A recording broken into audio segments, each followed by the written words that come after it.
We will hear argument this morning in Case 24-1260, Watson versus Republican National Committee.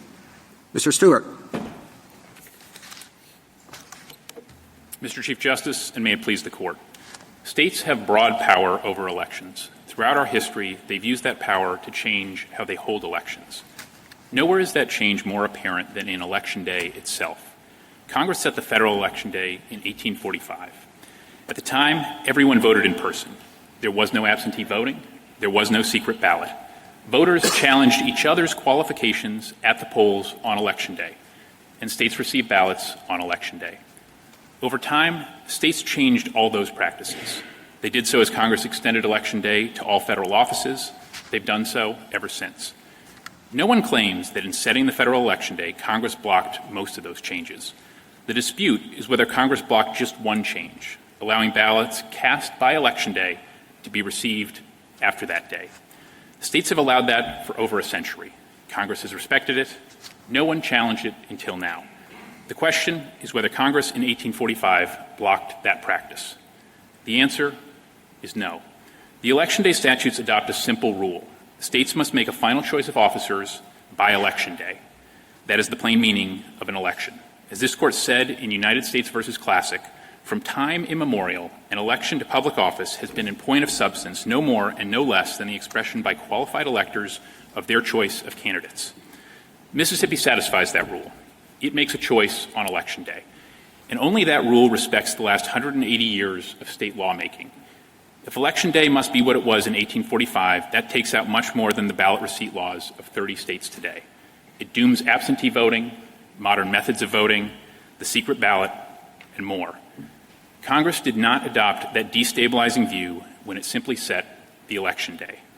The Fifth Circuit was wrong to rule otherwise. This Court should reverse. I welcome the Court's questions. Just to be clear, you said in your opening statement, sometimes you said the choice has to be made by Election Day, and at other points you say on Election Day. Which is it? I think the statewide choice needs to be made by or on Election Day itself when the entire electorate has voted, Justice Thomas. I think voters themselves need to make their individual selections by Election Day. If I give my mail-in ballot to my neighbor, is that a choice? It's a choice. It's not a final choice that can be recognized in the context of an election. So when do I know whether or not a choice is final? When you've submitted to the state, to the appropriate state election official through the designated state process. So why isn't it the rule then that the final or the formalized decision, electoral decision, isn't made until that's done? Until it's submitted to the official, Your Honor. I think the choice is made once the voters as a whole have made an irrevocable decision by casting their ballots. A final choice. If I made a final choice when I handed it to my neighbor. But it's a final choice within an official state process, Justice Thomas. Well, I think the ballot is an official state process. Is that enough? Not enough to be known in a public way to the state. That happens when it is parted with and submitted through mail to the appropriate election official. Then it's final. If day includes a period after a particular day of the election, does it include a particular day before the day of the election? Or does your logic require a different consideration? Forgive me if I may not be understanding the question correctly, Your Honor, but I think the key is that the election day is the day by which a final choice electorate-wide must be made. It can't be made after that day by voters or the electorate as a whole. But individual selections can surely be made before that day because there's still no final choice until you have an electorate-wide deadline. Is there any limit to that? As to how early people could vote? Sure. They fill out a ballot if you're giving them a ballot and, drop it off 2 weeks before. As far as the federal election day statutes are concerned, Your Honor, I don't think there is a limit to how early that could occur. I think you just need the day when the electorate as a whole needs to have chosen. There might be other practical or other barriers in that. Of course, elections are a very long process to begin with, the entire electoral process. So surely things are happening weeks and months before. But I think even a couple weeks before, even earlier than that in some cases, people are making individual selections. It's just Election Day itself is the day for the final collective choice. Counsel, I want to go back to your answers to Justice Thomas. So I understand that Mississippi's particular rule says that it has to be deposited in USPS or with a common carrier, but I don't understand why Mississippi's definition in the next case would preclude a state from adopting a law along the lines of the one that Justice Thomas is proposing. For example, if I have someone in my neighborhood, in my HOA, who says, listen, I'm going to take everybody's votes in, what if the state said, that's fine, if you've cast your final vote and you've designated someone to carry your vote as long as it gets to the ballot box 5 days after Election Day, it's fine. Why does your definition preclude what Justice Thomas hypothesized? Right. And I think, Justice Barrett, the answer is that submission to mail or common carrier is different in kind than, say, submitting it to a relative or sort of a neighbor. What's the difference? They're not government officials. They are impartial third parties that have a duty to deliver what they're owed without altering it. But what about the definition that you're proposing precludes that? Your definition didn't say final as submitted to an impartial third party or final as submitted to a common carrier. You said the final choice has been made. And there are lots of different ways, it seems to me, that you can make a final choice. And you also have the problem of this revocability from the Postal Service, that regulation. So I think, to start with the first part, Your Honor, I think we're going at a historically recognized form of finality. I think history is helpful in a number of ways. And one way is that as long as we've had mail-in voting, we've for almost as long as that time, we've had post-election day ballot receipt. Mail-in voting, I think, in general has been understood as a permissible, unchallenged method. I wouldn't rely on the history if I were you, since you're telling us not to rely on the other side's history. Like, just because it's always been done that way doesn't mean it has to be done that way, which I actually find is a good point in your favor. But then it seems to me that you're flipping back around and saying, well, absentee voting has always been done that way by common carrier, and so that's how we would expect it to be done. Well, I think it says something that for 100 years we've had people voting by mail, and that's been an understood means of submitting a ballot to the state. I think what it embodies, Justice Barrett, is there's an intuition that when you put something through the Postal Service, it's final, it's trusted.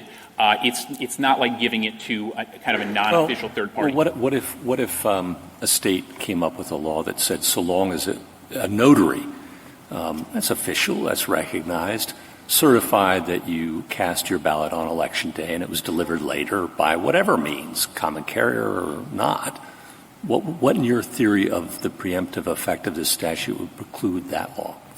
I think 2 points on that, Justice Gorsuch. One, I think, is that... Pick your best. Well, I think one's kind of a point in our favor and one's kind of a point against our friends, which is that there's a finality of submitting it to an official. And yeah, it's been notarized by, well, how about a justice of the United States Supreme Court? Is that official enough for you? It's pretty official. I don't think it's been submitted. That's pretty official. It's pretty good, Your Honor, but I don't think it kind of hits submission to the state. Okay. Well, I wanted to explore. So that's not submitted to the state, even if it's notarized, an affidavit. It was final on the day of, and somebody brings it into the state offices a week or 3 months later. That doesn't count. But if it goes into the mail, it does. What in the statute? What words in the statute would you have us read that rule into? Well, I think, just to make sure I understand, I think that's fine under my friend's view, too, Your Honor. A notary could be... I'm asking about your view, counsel. Sure. So I think... You're saying that's not fine, and I want to understand what in the federal law preempts that. Well, I think, number one, I just am not, at least as I'm understanding the hypothetical, it doesn't appear to be submission to the state, Your Honor. It gets submitted to the state 3 weeks later, just not by common carrier. Well, if what you're saying, Your Honor, is that a notary has been deemed a sufficient ballot receiver under state law, then yes. I think... Then that's okay, too. Okay, what if state law... So now you're saying that is okay. I think it may depend on how... what the level of officiality well, is. The state says it's official, by God. When a Supreme Court justice or perhaps just a notary says it's official. That's good enough it has to be, I think. And if that's okay, why can't a state say, how about a timestamp video showing that I voted on election day? Here I am filling out my ballot, and then my brother or maybe some aggregator of ballots brings it in a week or 3 later. And that's got to be okay too, doesn't it? I think it's still just I keep coming back, Justice Gorsuch, to this pedigree of submitting it to a state. I mean, I think as a good example. Well, the state says that's official. State says that's fine. Ballot aggregators are great. And so long as it's a timestamp video or a notary or maybe a Supreme Court or who knows what, the librarian says you cast it on the day of the election, then we're good to go, right? I mean, I do still have some concern that it has not been submitted. Counsel, why are you fighting the premise? In the Civil War, at least 2 states permitted military officers who weren't sworn state officials. They were federal officials, but not sworn state officials, to accept the ballots and transmit it by mail to the state, okay? And that was in the Civil War, all right? Since 1918, we've had laws like Mississippi. By 1944, 8 of them. Since then, 12 more by 1886. And now half the states permit absentee ballots that are dropped in the mail, correct? No different than in the Civil War. We have no federal law that says that's not okay, for the state to designate someone by whom an official ballot has to be given by election day, correct? And if the state wants to make it a notary republic, if it wants to make it a military officer, if it wants to make it a Supreme Court justice, if it wants to make it anyone, as long as it's done by election day, that's what counts, correct? I mean, I think that's possible. We're not quite asking for that, Your Honor. I really don't. No, you don't, because you're only defending this law, and this law is very consistent with what happened in the Civil War. It's very consistent with what has happened for over 100 years. There's nothing in federal law that has prohibited it explicitly, correct? That's right, Your Honor. Well, right. Justice Sotomayor is asking you what I think she intends to be a friendly question, but maybe you want to think about whether you want to go that far. What if the state designates an official of the Republican Party or the Democratic Party who receives these ballots, collects ballots, and fills out an affidavit saying, I received all these and I will faithfully deliver them? Would that be okay? Well, I think it's actually okay under my friend's view, Your Honor. We're not making that ask. I mean, as far as my friend's view are concerned, so long as somebody's designated a ballot receiver, they can be fine. Party boss, party bagman, relative, any of those, so long as the state says you are a ballot receiver, that's fine. The only thing that apparently is not fine is U.S. Postal Service common carrier. And I think that is, a very odd way to read those statutes. Well, the Postal Service is not part of the state, and the common carrier isn't part of any government. That's right, Your Honor. But I mean, certainly we all know the status of the U.S. Postal Service as a highly regulated government entity with certain obligations. Common carriers, in a very similar way, highly regulated with similar obligations. And they give, in both cases, they're imbued with a duty to deliver what they received. And in fact, a duty that's, I think, maybe a good example is the fact that the IRS accepts tax returns, which are obviously highly consequential documents with key timeliness requirements. The IRS accepts tax returns both through the mail and through common carriers. Well, you will accept ballots that are received within 5 days after Election Day. The date that's set as Election Day, right? That's right, Your Honor. And you have a variety of line drawing problems. So we've been exploring one. To whom and by what means is the ballot to be delivered to the state? But what about the length of time that a state could choose?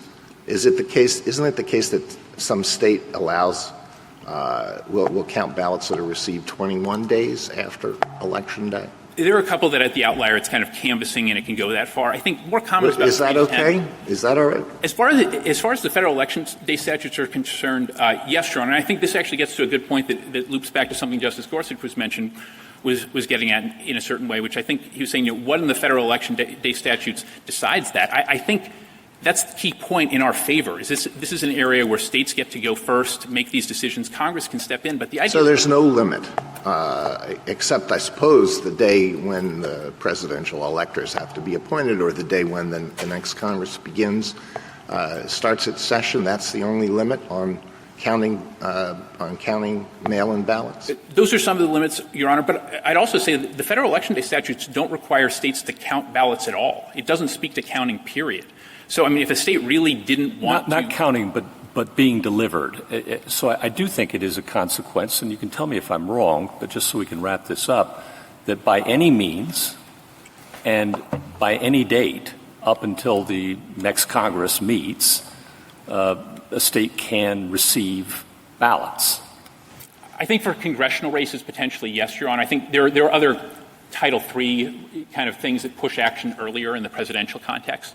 But again, I mean, there's nothing. The key question is these are three one-sentence provisions, and we want to be, I think, very careful not to read them for more than they're worth. And counsel, I was just going to say, isn't your point that the line drawing issues that have been raised are only problems to the extent that Congress thought they were problems? We're in a preemption dynamic. And so the question, I think, really is what did Congress intend with its statement about Election Day? Did it mean to cabin the states so that they did not have the discretion to make these kinds of decisions? And in addition to what Justice Sotomayor has said, which is we have no federal statute that precludes this, I think we have several federal statutes that suggest that Congress was aware of post-election day ballot deadlines that the states had enacted and, in fact, incorporated those in several circumstances. So can you speak to that? I'm talking about UOCAVA, for example, and some other federal statutes that indicate that Congress not only knew this was going on, but then it interpreted and incorporated the state's own post-election day ballot deadlines into federal law. Sure, Your Honor. So I think that's exactly right. So UOCAVA is maybe the best example where Congress was told that about a dozen or so states have post-election day ballot receipt laws.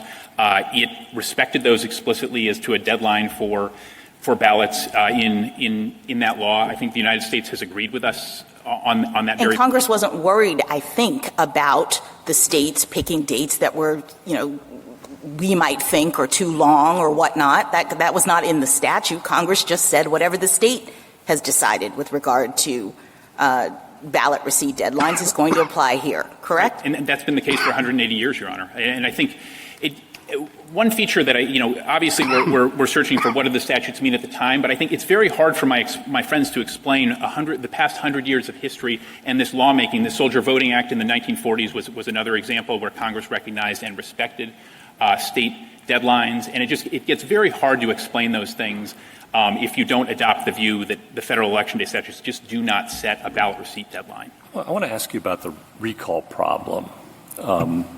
And before I get to that, throughout your brief you say that the federal statute does require voters to submit their ballots to election officials on Election Day, must be cast by Election Day, and that the Election Day is the day to conclude and consummate the election through a final selection. You agree with all those statements in your brief? Yes. Okay. But at the same time, you say, actually, it doesn't have to be submitted to an election official. It just has to be submitted to a common carrier. And there's a contradiction there that I just want you to first address, and then I'll give you my hypothetical.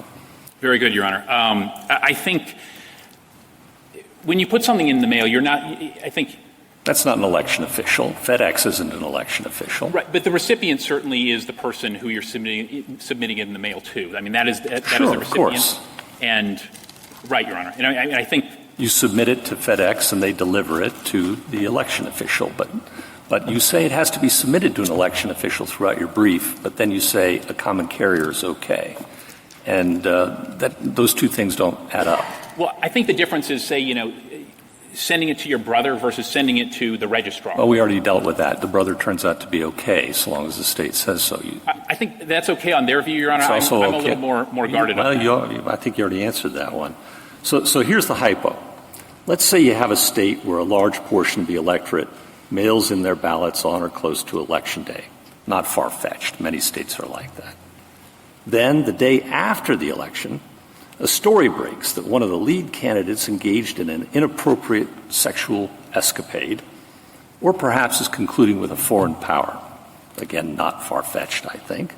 And the competing candidate immediately goes on the airwaves and urges voters to recall their ballots and to tell the common carriers not to deliver them.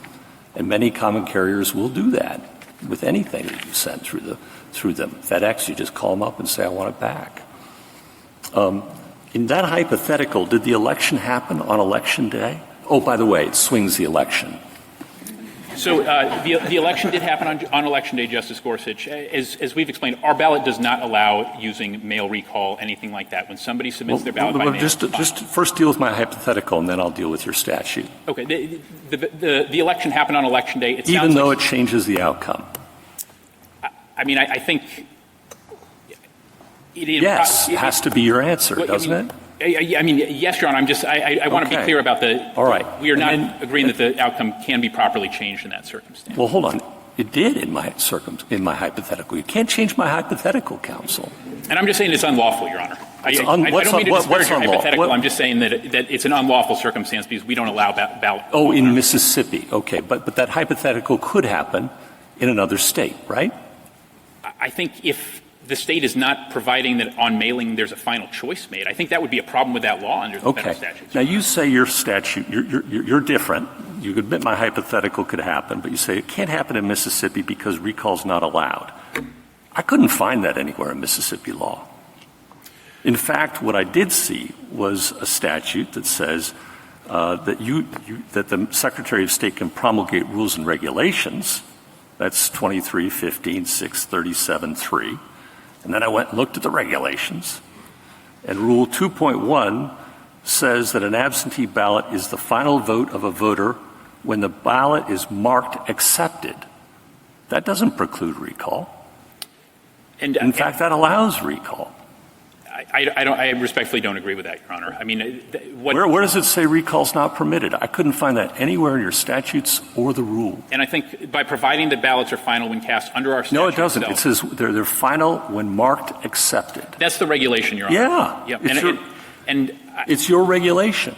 And it allows recall. It does. Respectfully, it does not allow recall, Your Honor. The Show me where would you read to me the provision that precludes it? It's subsection 3 of the statute that my friends have challenged. I read you said subsection 3 that says that Secretary of State can make rules. And then I read you the rule. To ensure that the ballots are final when cast. The key thing is ballots are final when cast. It says, votes promulgated by an absentee ballot, that the absentee ballot, person's absentee vote is final. You can make rules about when they're final. And what the rule says is it's final when marked accepted. And it's speaking to a processing rule about what to do when somebody's ballot potentially doesn't arrive on time. They submit an affidavit ballot. But I would come back to the text of the statute, Your Honor. I mean, final when cast is what our law. Mr. Stewart, I just want to ask a clarifying point to this. Is it possible for a portion of Mississippi's statute to be unlawful? Not just go with me here. A portion of Mississippi's statute to be unlawful insofar as it potentially permits recall, but still that, would not address whether Mississippi's statute was unlawful insofar as it allowed ballot receipt after Election Day. Yes, Your Honor. I mean, I think one possibility would be like, hey, look, you need more unambiguous finality here, and you need to foreclose recall period full stop. Okay.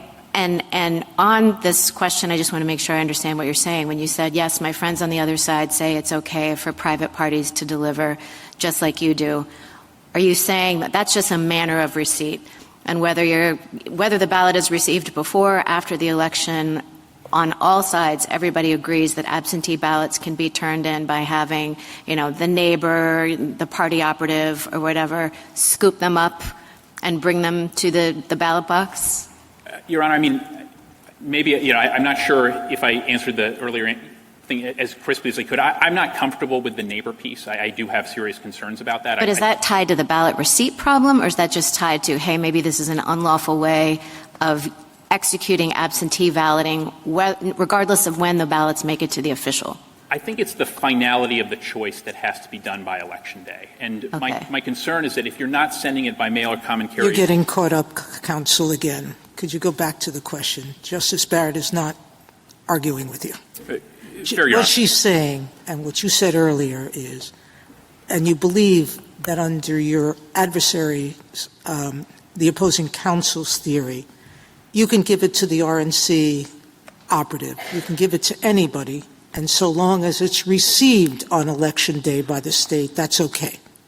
That's what you're saying, your opposing counsel is saying. And you're saying the only question before us is if they can designate an appropriate vehicle to transmit the votes, then that's okay. I think I was saying the latter part, yes, Your Honor. Mm-hmm. But I actually think, under my friend's view, it's okay for, like, a state can deem the ballot received when the party operative himself or herself receives it, because all that person has to do is be a ballot receiver designated by the state. Right. And we're trying to hew more closely not just to the text, but also the historical 100-year-long, you can submit it by mail. Okay. So, but the bottom line is that states can choose when the final vote has to be counted.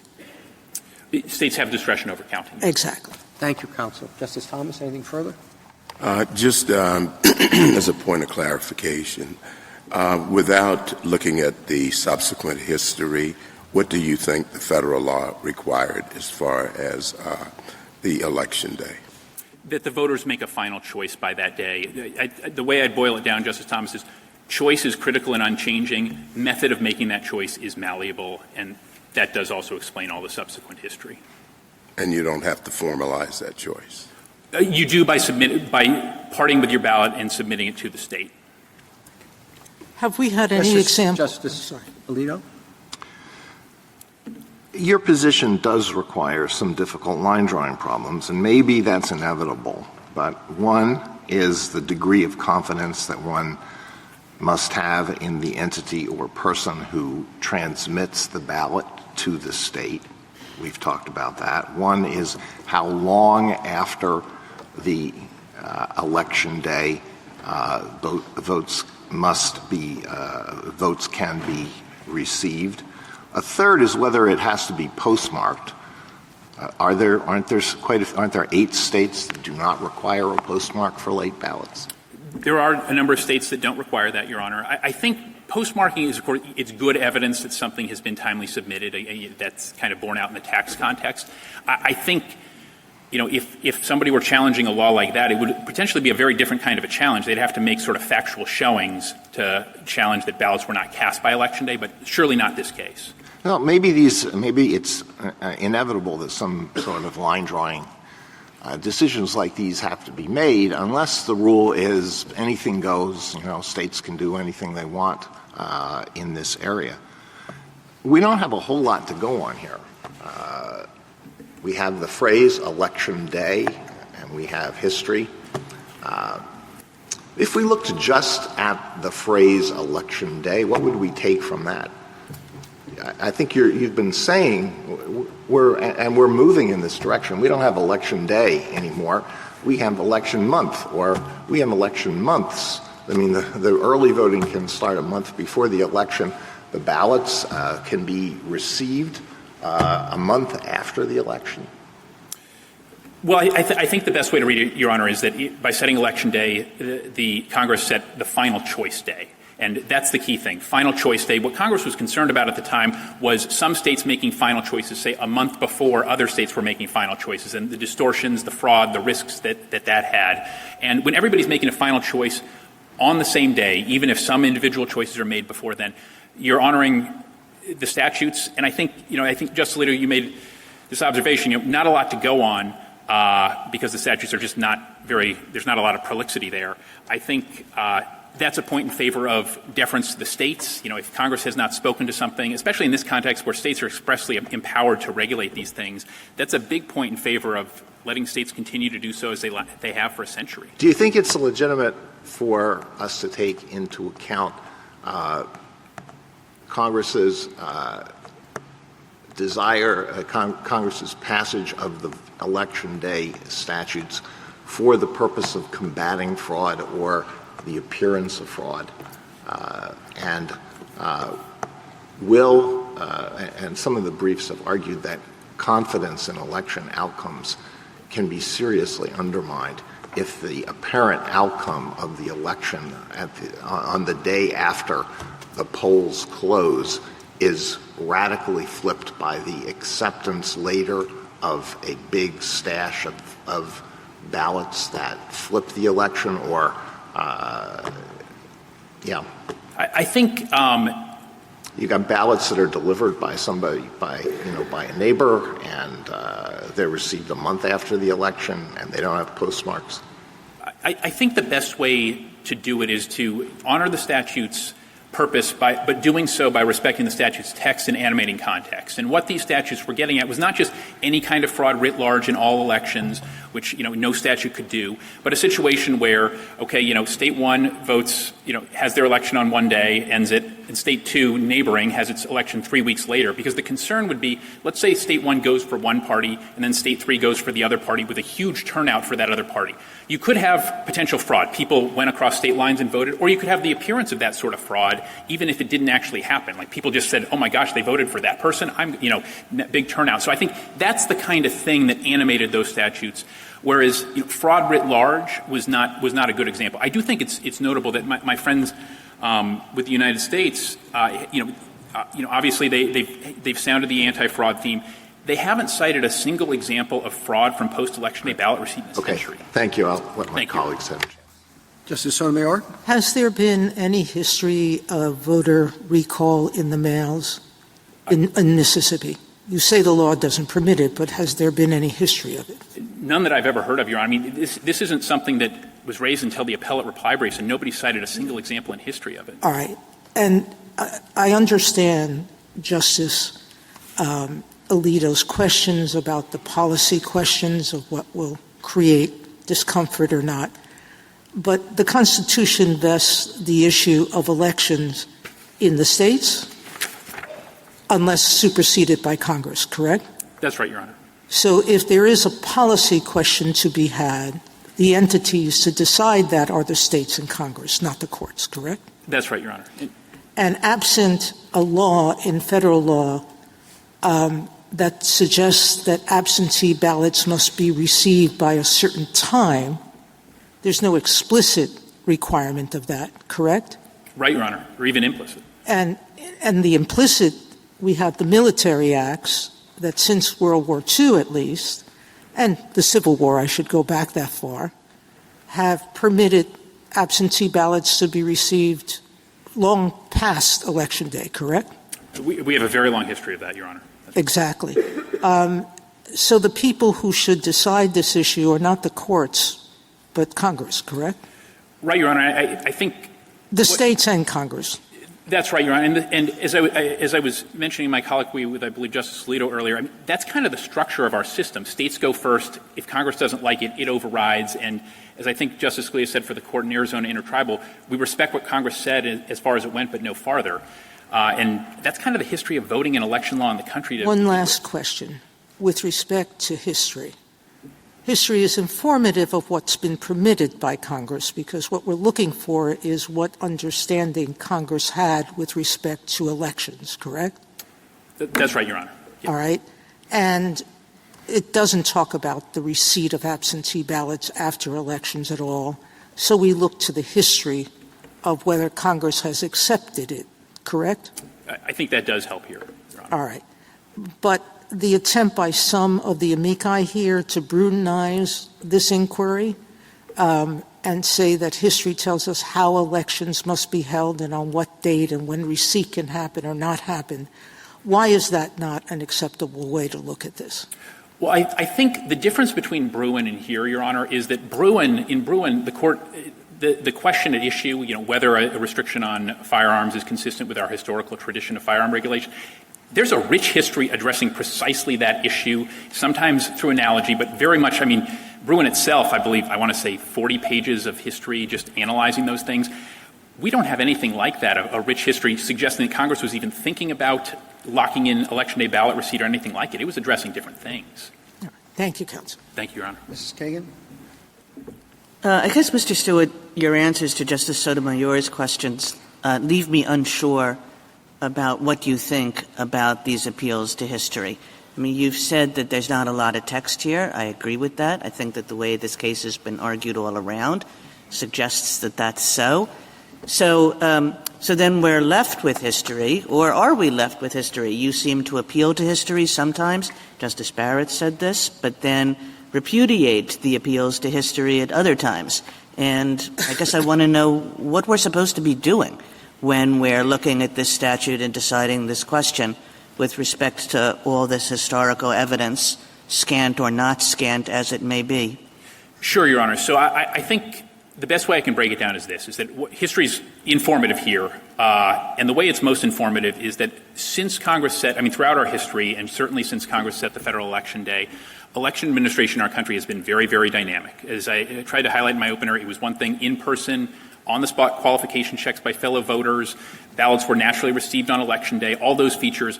As soon as Congress had a reason to alter the methods by which a choice was made, it did so. But the one constant is that the voters, in a popular government, it's most critically the voters, the constant is that the voters make a final choice of officers by Election Day. So I think history shows that election administration is dynamic. States have wide leeway. They just have to make sure that the voters make a choice by Election Day. Thank you. Thank you, Your Honor. Mrs. Gorsuch? Almost done, Mr. Stewart. You emphasized to Justice Kagan and many others that the final choice at least has to be done on Election Day. And so recall would be a problem for you if it could happen. But you say that doesn't happen in Mississippi. That's your position, right? Right. It's not permitted. If recall could happen, that would be a problem for your position. I think there potentially. Because then it wouldn't be a final decision on Election Day, right? That's right, Your Honor. I think Okay. there'd still be a factual question, though, whether I still have not been cited anything to say that recall is actually a thing that can happen in the world. I understand, but if it could happen, that would be a problem for your theory because the final choice wouldn't have happened on Election Day, right? Fair. Yep. Okay. So you say Mississippi prohibits it. We've been through whether that's the case or not. Very good. But let's say it did. Let's say there was a law prohibiting recall. How would it ever be enforced? Because how is a state to know? And how is even a common carrier carrying an envelope to know whether that is a ballot that needs to be recalled? And who are you going to prosecute? Well, I think it could be enforced similar to other voter things. I mean, in our state, there are notarization and affidavit requirements, signing things. I think one of if it were critical for the voter to say that there will be no recall, the voter could say, I hereby commit that I will not attempt to or recall this package in any way, shape, or form. They could just add that, sign it. I take the point about proof problems, but, I mean, gosh, Justice Gorsuch, violating state election laws in a state that really is anti-fraud and really takes wide measures to enforce its laws, that would be quite a thing for a voter to do.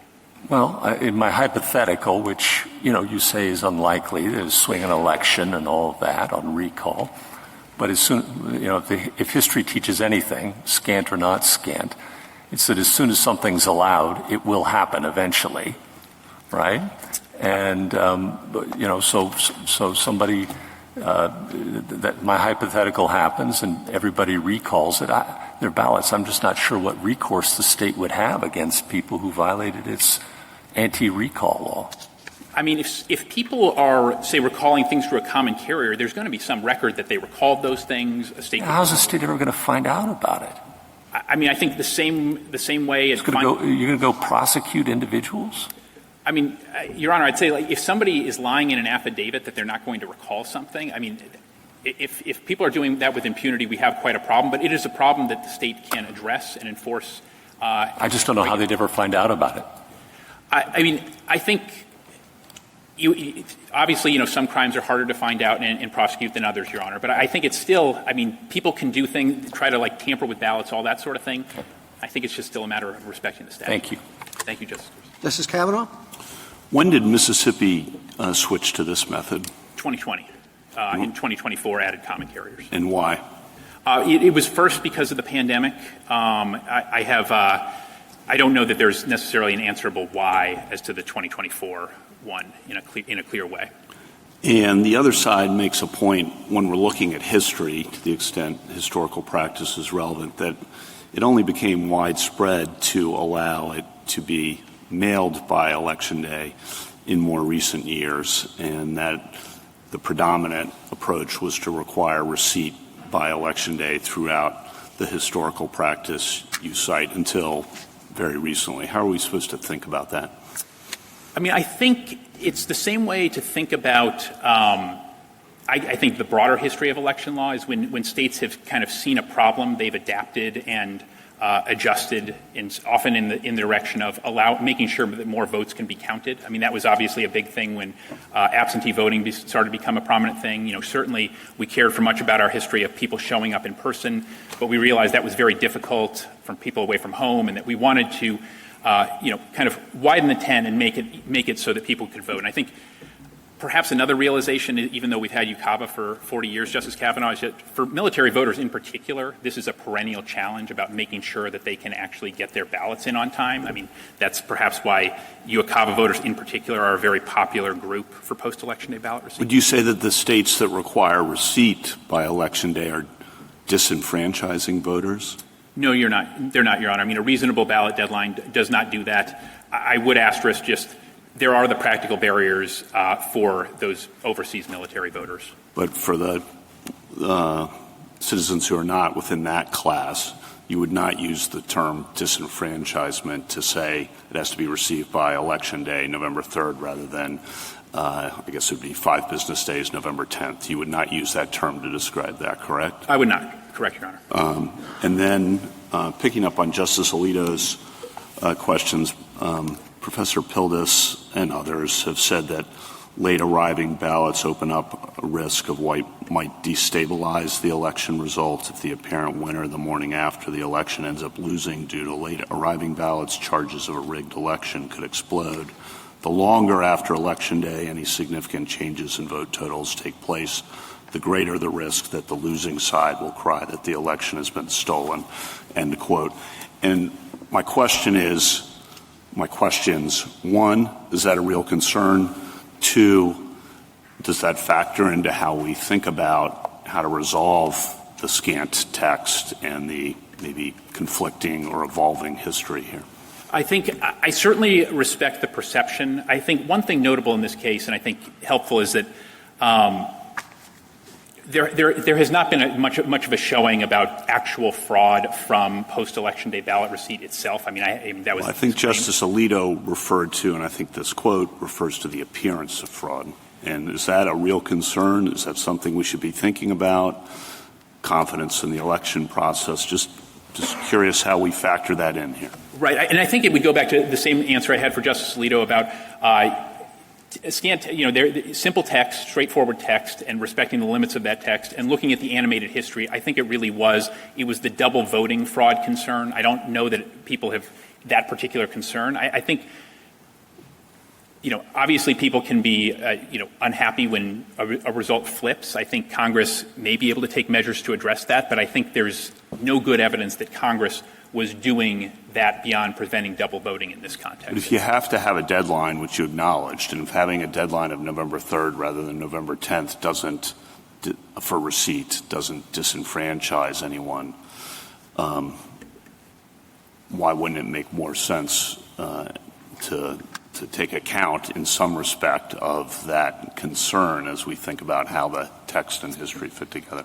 Well, I think, something that Congress was clearly, trying to do was adopting a simple rule in this text. And I think a very simple rule is everybody must cast their ballot by Election Day. I mean, that's quite administrable. I mean, if you have an Election Day ballot receipt deadline, there are certainly things to commend that. I think you're alluding to some of those, Justice Kavanaugh. But there's also a question of, when do I vote? I'm not sure, do I need to do it 7, whatever it is. Whereas, if somebody wants to get all the information possible, they like voting on Election Day, you have a pretty nice, clear, simple rule, and that seems to dovetail quite well. Well, the simple rule, but if it arrives on November 11th, you're out. Right, but I think that's kind of baked into the risks you always get when you're doing – there are always some risks, regrettably, with mail-in voting. You can eliminate some of those risks by voting in person, but The risks would seem the same no matter whether it's November 3rd or November 10th. In other words, that it could take longer than a week for the mail to get there. The risk is there, but I think if you have Election Day ballot, and I think what we're addressing, I think, are more the way I might frame the issues are these are policy points. The question is, did Congress wall off states from debating these policy points? I think the answer is no.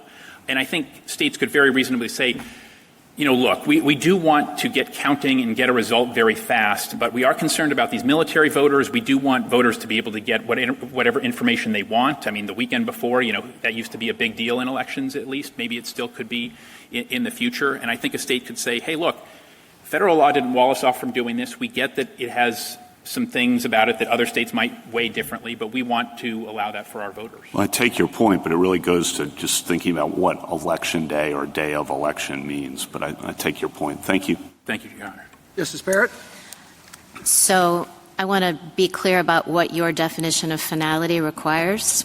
Would it require finality if the vote arrives by Election Day as well? So let's imagine an absentee ballot that's put in the mail or sent by common carrier well in advance of Election Day and is received and put in the ballot box by Election Day. Does that one have to be final? Or in other words, would it be a problem for you that the U.S. Postal Service permits recall for those ballots that are sent in advance?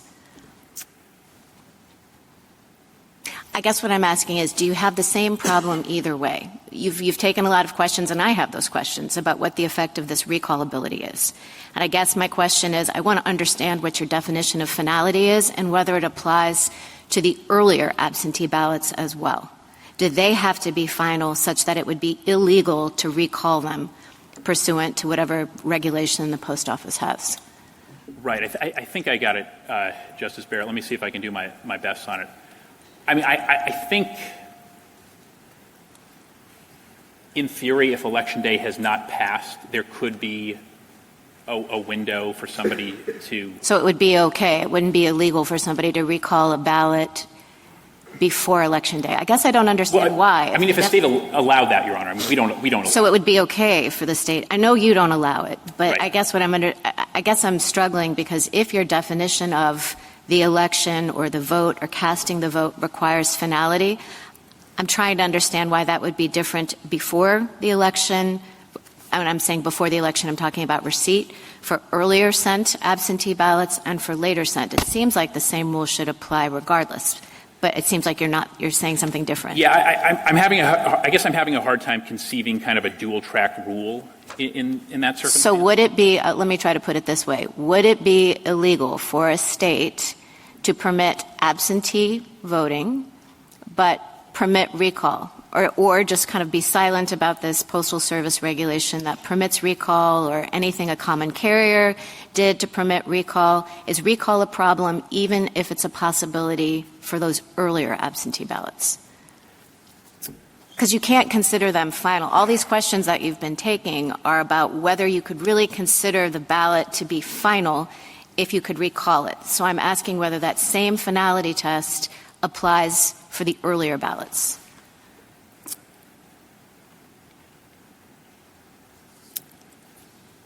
And I'm not sure, Your Honor. I mean, I guess I just keep coming back to you can't recall or change your vote or make. And that's true no matter when you send it. I mean, certainly in our state, and I think that's right, Your Honor. But I mean, as a matter of the federal law, it just seems to me that your definition has to be consistent, and it sounds like you're changing it for the earlier absentee ballots and saying finality has some kind of different force for the later received absentee ballots. Right. Well, I think a state has to do whatever it would need to do to guarantee that on Election Day, all ballots, every cast vote is final and cannot be recalled. But it doesn't have to be final at the time it's sent. Because it's okay to recall it if you send it 2 weeks in advance and you change your mind. That's not a problem.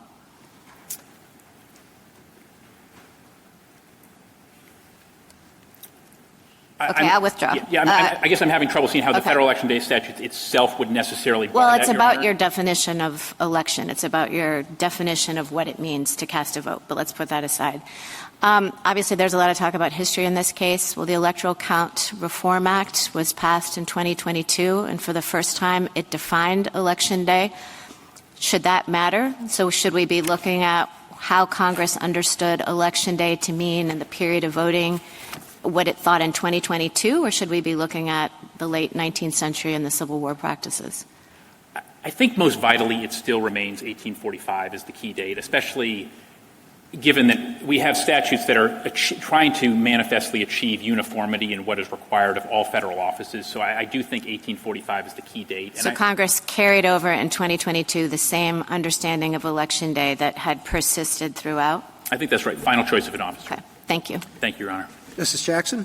So let me just clarify. This case is not about a Mississippi practice or policy related to recalling ballots. Is that right? That's right, Your Honor. So I guess I'm a little confused about those kinds of policy questions. And I guess I think that the Constitution's allocation of responsibility here actually makes this case about who decides. I mean, there are a lot of policy questions. Justice Alito ran through several of them. Who gets to receive the ballot? How long after can they be submitted? Does it have to be postmarked? I suppose we can add, is recall allowed, et cetera, et cetera. But the question, I think, is whether Congress has precluded the states from making those calls, drawing those lines. And your position, as I understand it, is no. That's correct, Your Honor. That the scantness of Election Day in the federal statutes actually is a point in your favor because it indicates that Congress was leaving it to the states to draw the various lines that might arise in this circumstance. Is that right? That's right, Your Honor. And that's reinforced, for example, by the 1866 statute, which shows that when Congress wanted to be really prescriptive in this area, it was very prescriptive. It described this is what the states have to do and so forth. So if we were focused, really focused on what we're asked to answer here, which are the states preempted by federal law from having post-election day ballot deadlines, you would say no. No, Congress just didn't decide that. Let me ask you about the history with respect to Bruin. I guess I'm not sure I understood your answer to Justice Sotomayor because it seems to me that Bruin is not even the right methodology by which to be thinking about this. Bruin applied to the Second Amendment because the Second Amendment incorporated a pre-existing right. And the point of the history and tradition test was to try to evaluate the contours of that right. We don't have that dynamic here. We're trying, I thought, to figure out what Congress meant when it included Election Day in its federal statutes. So it seems odd to me that the suggestion that the limitation on our understanding of Congress's intent is somehow tied to the state's practices. I think that's right, Your Honor. I think the other thing, I think the point I'd emphasize is that the idea of embodying a pre-existing right confirms that there's something very much unchanging. And the thing that we know about election administration, it is very much been changing throughout the course of our country. It's been changing throughout the course in a way that undermines the notion that there was one consistent practice, first of all, or that Congress's law, the meaning of Election Day in the federal statutes somehow was tied to what the state's practices were about that. I mean, I think this is your original point, that there were lots of different practices.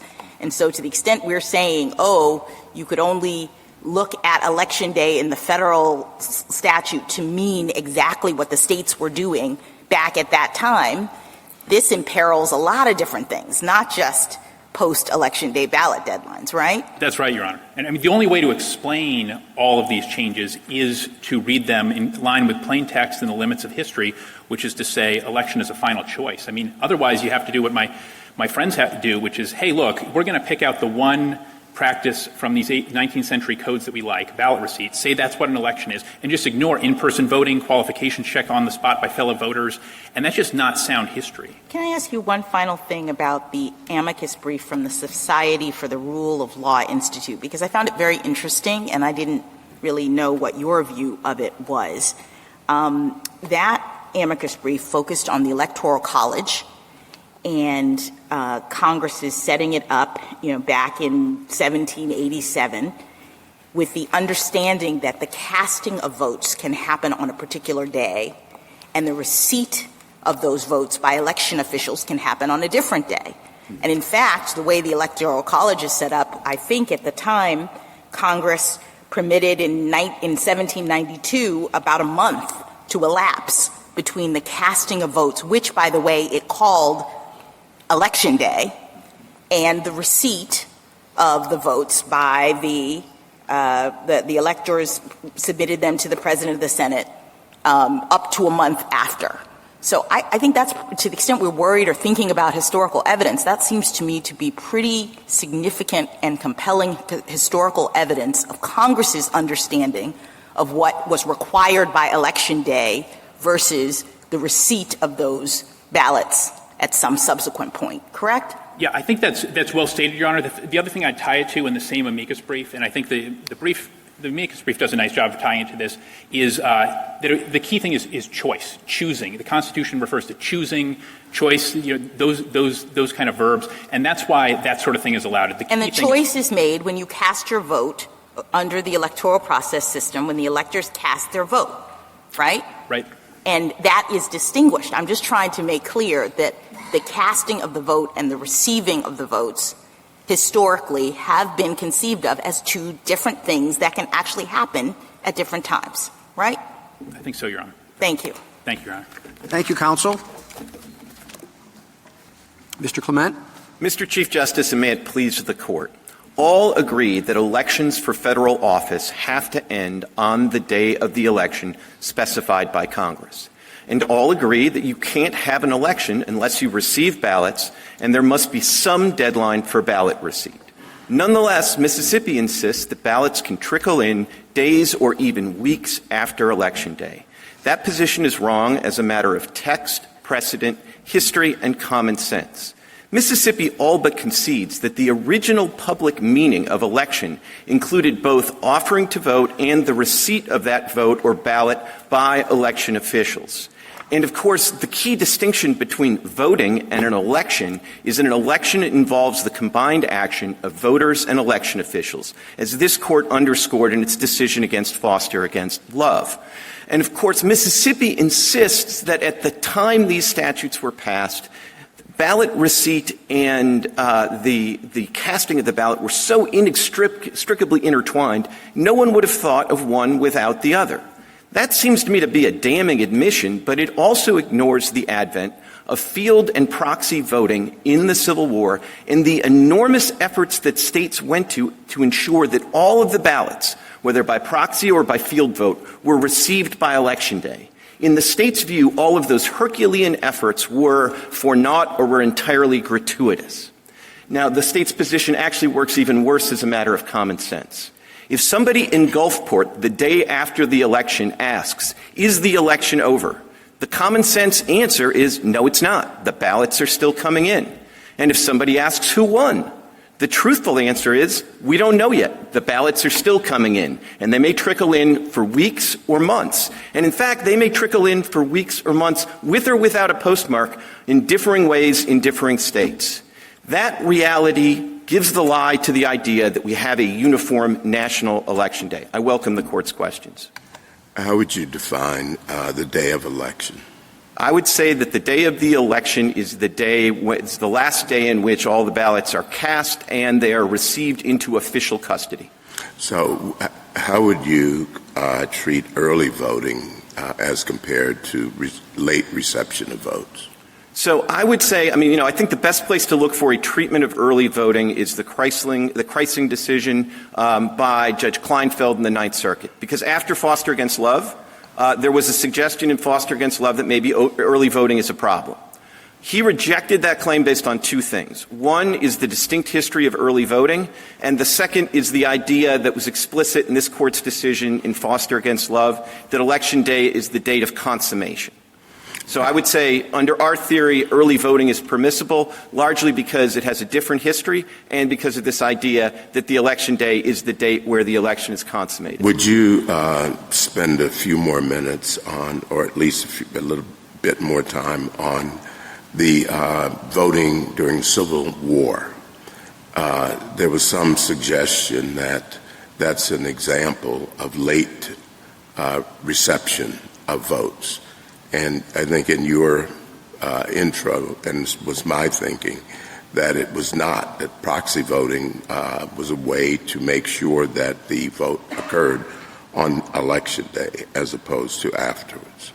Well, not surprisingly, Justice Thomas, you were exactly right. So proxy voting is the thing that happened in the Civil War that is most analogous to absentee voting. And the thing that is most striking is I think 5 states had proxy voting. Every one of those 5 states required the votes, the ballots, to be received by election officials back home by Election Day. Now, that's an incredibly inconvenient thing that was done in the Civil War to ensure the ballots were received by Election Day. And under the state's view, they didn't need to do that. Now, it's really no different in the context of field voting because there were like maybe a dozen states, if you're not going to count the Confederate states, there are about a dozen states that did field voting. Again, every one of those ensured that the ballots were received into official custody by Election Day. And, of course, most of the states went to enormous efforts to replicate the machinery of the ballot box and everything else in the field. And some variation in that. But the one thing that didn't vary at all was the ballots had to be received into official custody by Election Day. And just one last thought on this Civil War practice. My friend's only real answer to the idea that at 1845 there was an understanding that everybody would have had that, of course, the election involves both the offer to vote and receiving the ballot into official custody. His only answer to that is, well, like the issue hadn't ripened, that nobody had even thought that you could divide the two. But the issue ripened in the Civil War, and the issue ripened in such a way that every state required the ballot to be received into official custody by Election Day, and then that certainly informs what Congress is thinking in 1872 when they extend the presidential Election Day deadline to the congressional race. Mr. Clement, what do I do with the 2 states during the Civil War? Rhode Island, Nevada, you say 5 favor you, at least 2 don't. Nevada simply designated 3 of the highest officers in command, didn't swear them in, just said 3 officers in the command can create a ballot box or suitable receptacle for votes and collect the votes of the soldiers with little further formality. Those military officers then would mail those ballots in, and they would be counted whether they arrived on Election Day or after. What do we do with Rhode Island that simply directed soldiers to deliver a written or printed ballot with the name of the person voted for to the officer commanding the regiment to which he belonged? That officer wasn't sworn in as a state official either, and receipt could happen thereafter. So it's not, yes, many states believed, as they did at the time, that voting had to be in person, that voting had to be it had to be by voice instead of by paper. Lots of states had lots of beliefs about what a proper election should look on. But how do we deal with the outliers? Or you just want to ignore them? No, I don't want to ignore the outliers. I actually think Rhode Island and Nevada help me and my side of this case. And I think that's because they did designate somebody. They might not have given him an oath, but they designated somebody as an official to receive the votes, and they had to come in. So they're here. What's the difference between the post office and a common carrier? It's the official. No. You want an individual person, is that it? Well, I want somebody who's cloaked with government authority, so that's one difference. But there's a critical second difference. But it's not state authority, meaning you're now expanding what you're saying as government authority. So what I would say is it was government authority, and I would say that my understanding of the history is that all those federal officers voluntarily accepted the responsibility, whether they took an oath or not. And I think so could a neighbor and so could anybody else. I'm not moved. The point is that it permitted someone else to deliver the item, a final cast vote to deliver it and be received after. Under your theory of this case, and I think you and the government disagree on this, you believe that absentee voting by the military and overseas voters, the various laws, that federal laws under which states have proceeded with respect to those votes are illegal? No, or they're not saying what everybody has understood them to say, that states can accept absentee ballots after the election?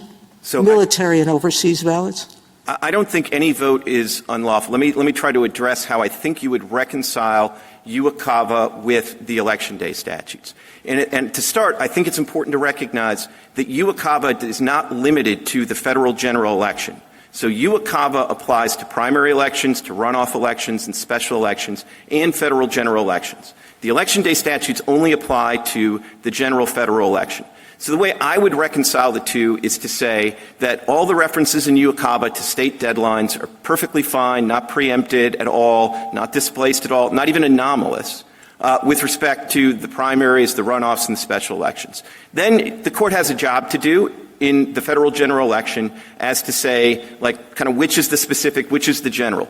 I think the more logical way to do it would be to say that with the understanding in this court, if you decide in our favor, that for the federal general election, the ballots have to be in by Election Day, I would say— Maybe we should have another president now, because wasn't it in Florida that they were counting military votes after receipt?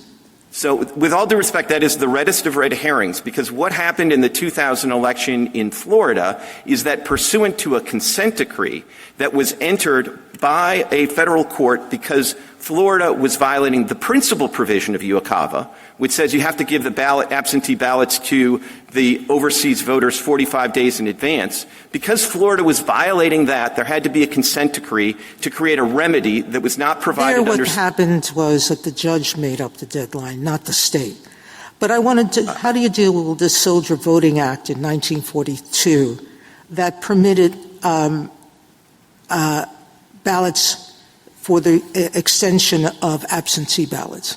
So the 1942 Act, at least as I understand it, again, is not addressed solely to general elections. And then with respect to general elections, it says that the military special SVA or whatever it was, the special military ballot, had to come in on by the time the polls closed on Election Day. So I actually think the 1942 Act is fully supportive of our position here. So the DOJ has been acting illegally when it has sued states for not following the act, the UACAVA.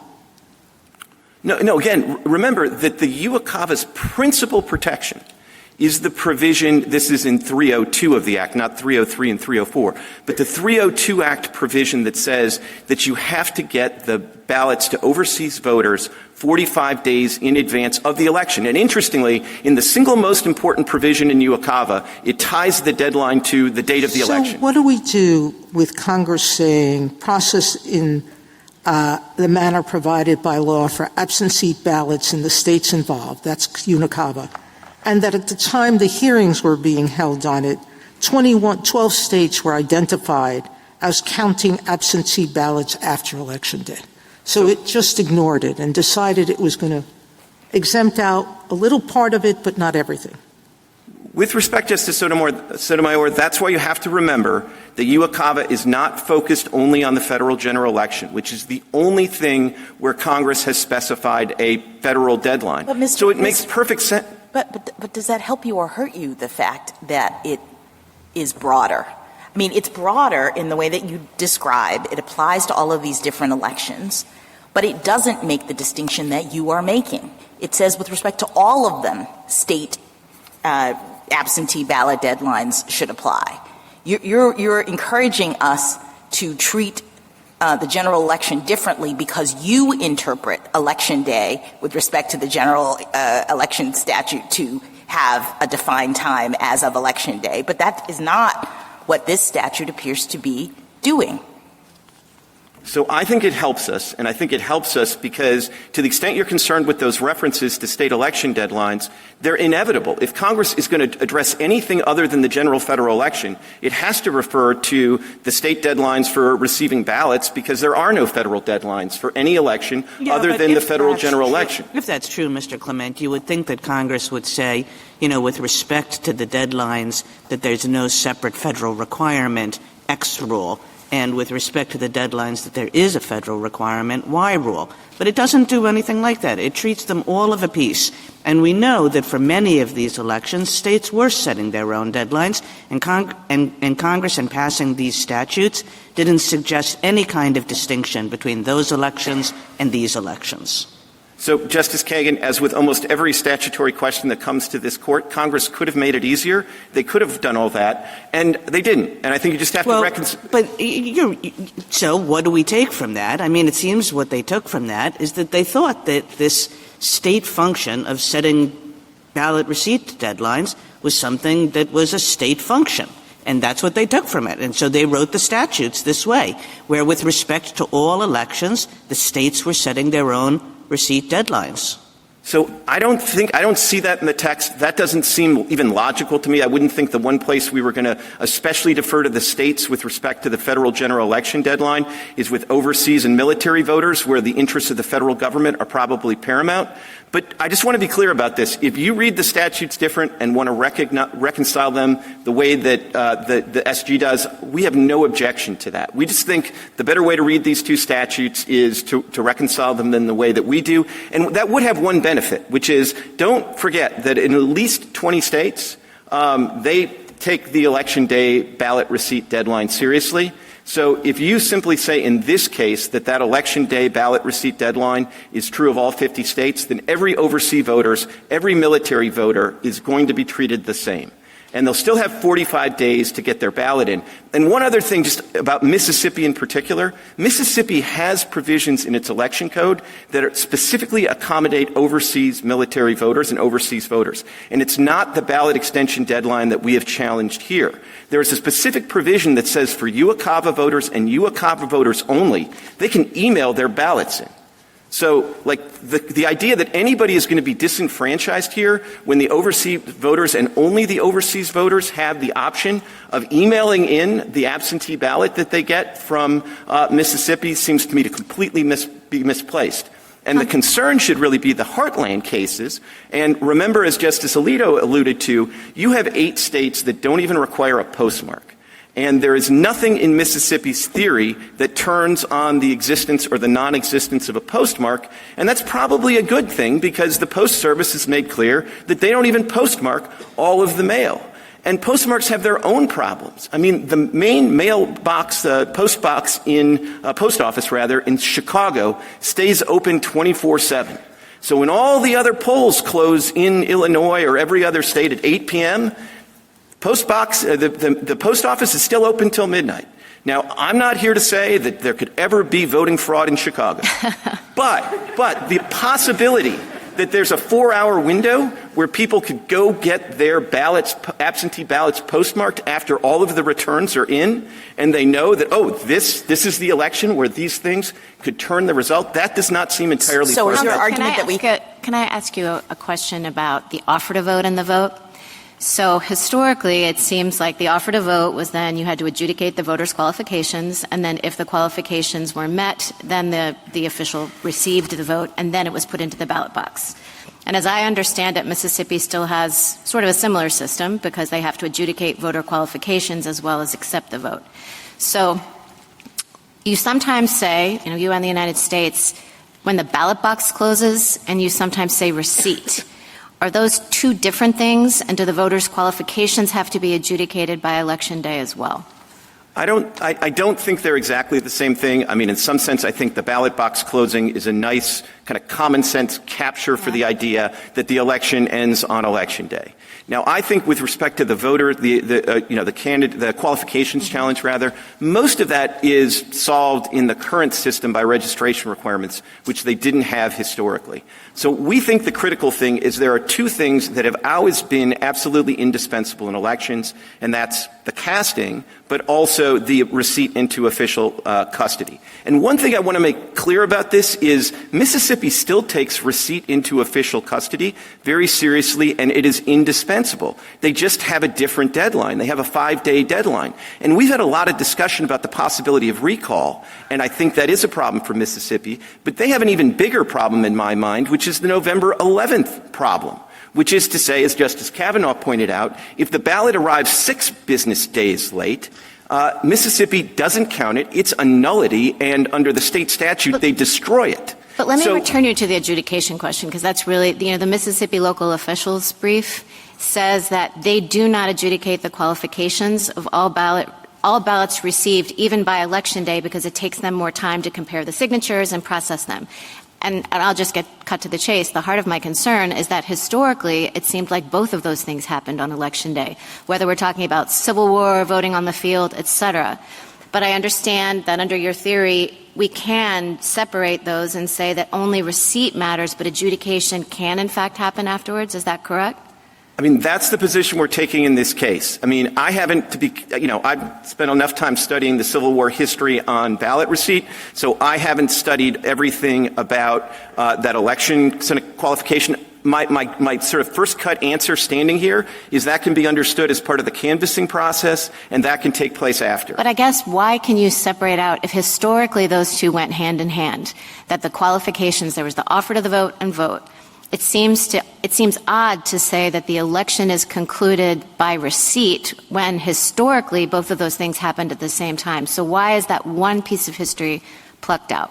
So 2 things. One, maybe I have another challenge that I haven't thought of, so I don't want to utterly foreclose that. But the reason I'm focused on ballot receipt is A, it's what's directly at issue here, but also B, it's the thing that to this day every state considers indispensable. No state. Washington is the one that lets 21 days go by, but no state says that you don't have to have a ballot receipt deadline at all. And under Mississippi law, it's not, despite what they want to tell you, the ballot is not final when it's submitted. The ballot is final when it's received by election officials within 5 days. And you can have all the certifications that this was before Election Day and I have it notarized. And if it comes in on the 6th business day, this is the November 11th problem. What the state does is they treat it as a nullity, and under the state statute, they direct it to be destroyed. So the ballot doesn't become final just when it's submitted. The ballot becomes final when it is submitted, and under Mississippi law, it is received into official custody by the registrar within 5 business days. That's finality under Mississippi law, and our humble submission is finality should take place on Election Day. Thank you, counsel. Justice Thomas, anything further? Justice Alito? We have lots of phrases that involve 2 words, the second of which is day.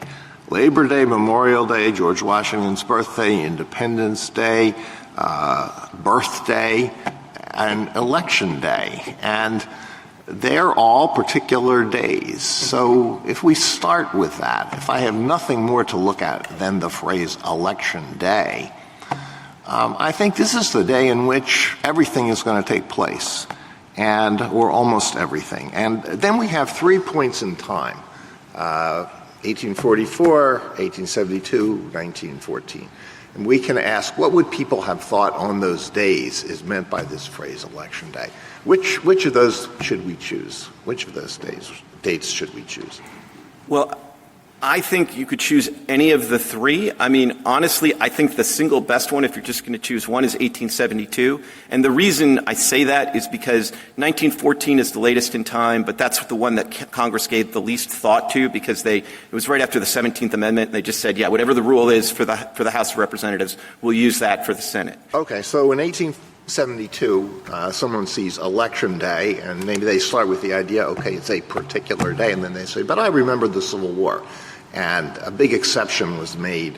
There were different practices in the Civil War. It wasn't everybody going to a particular polling place and voting. So what then can we take from that?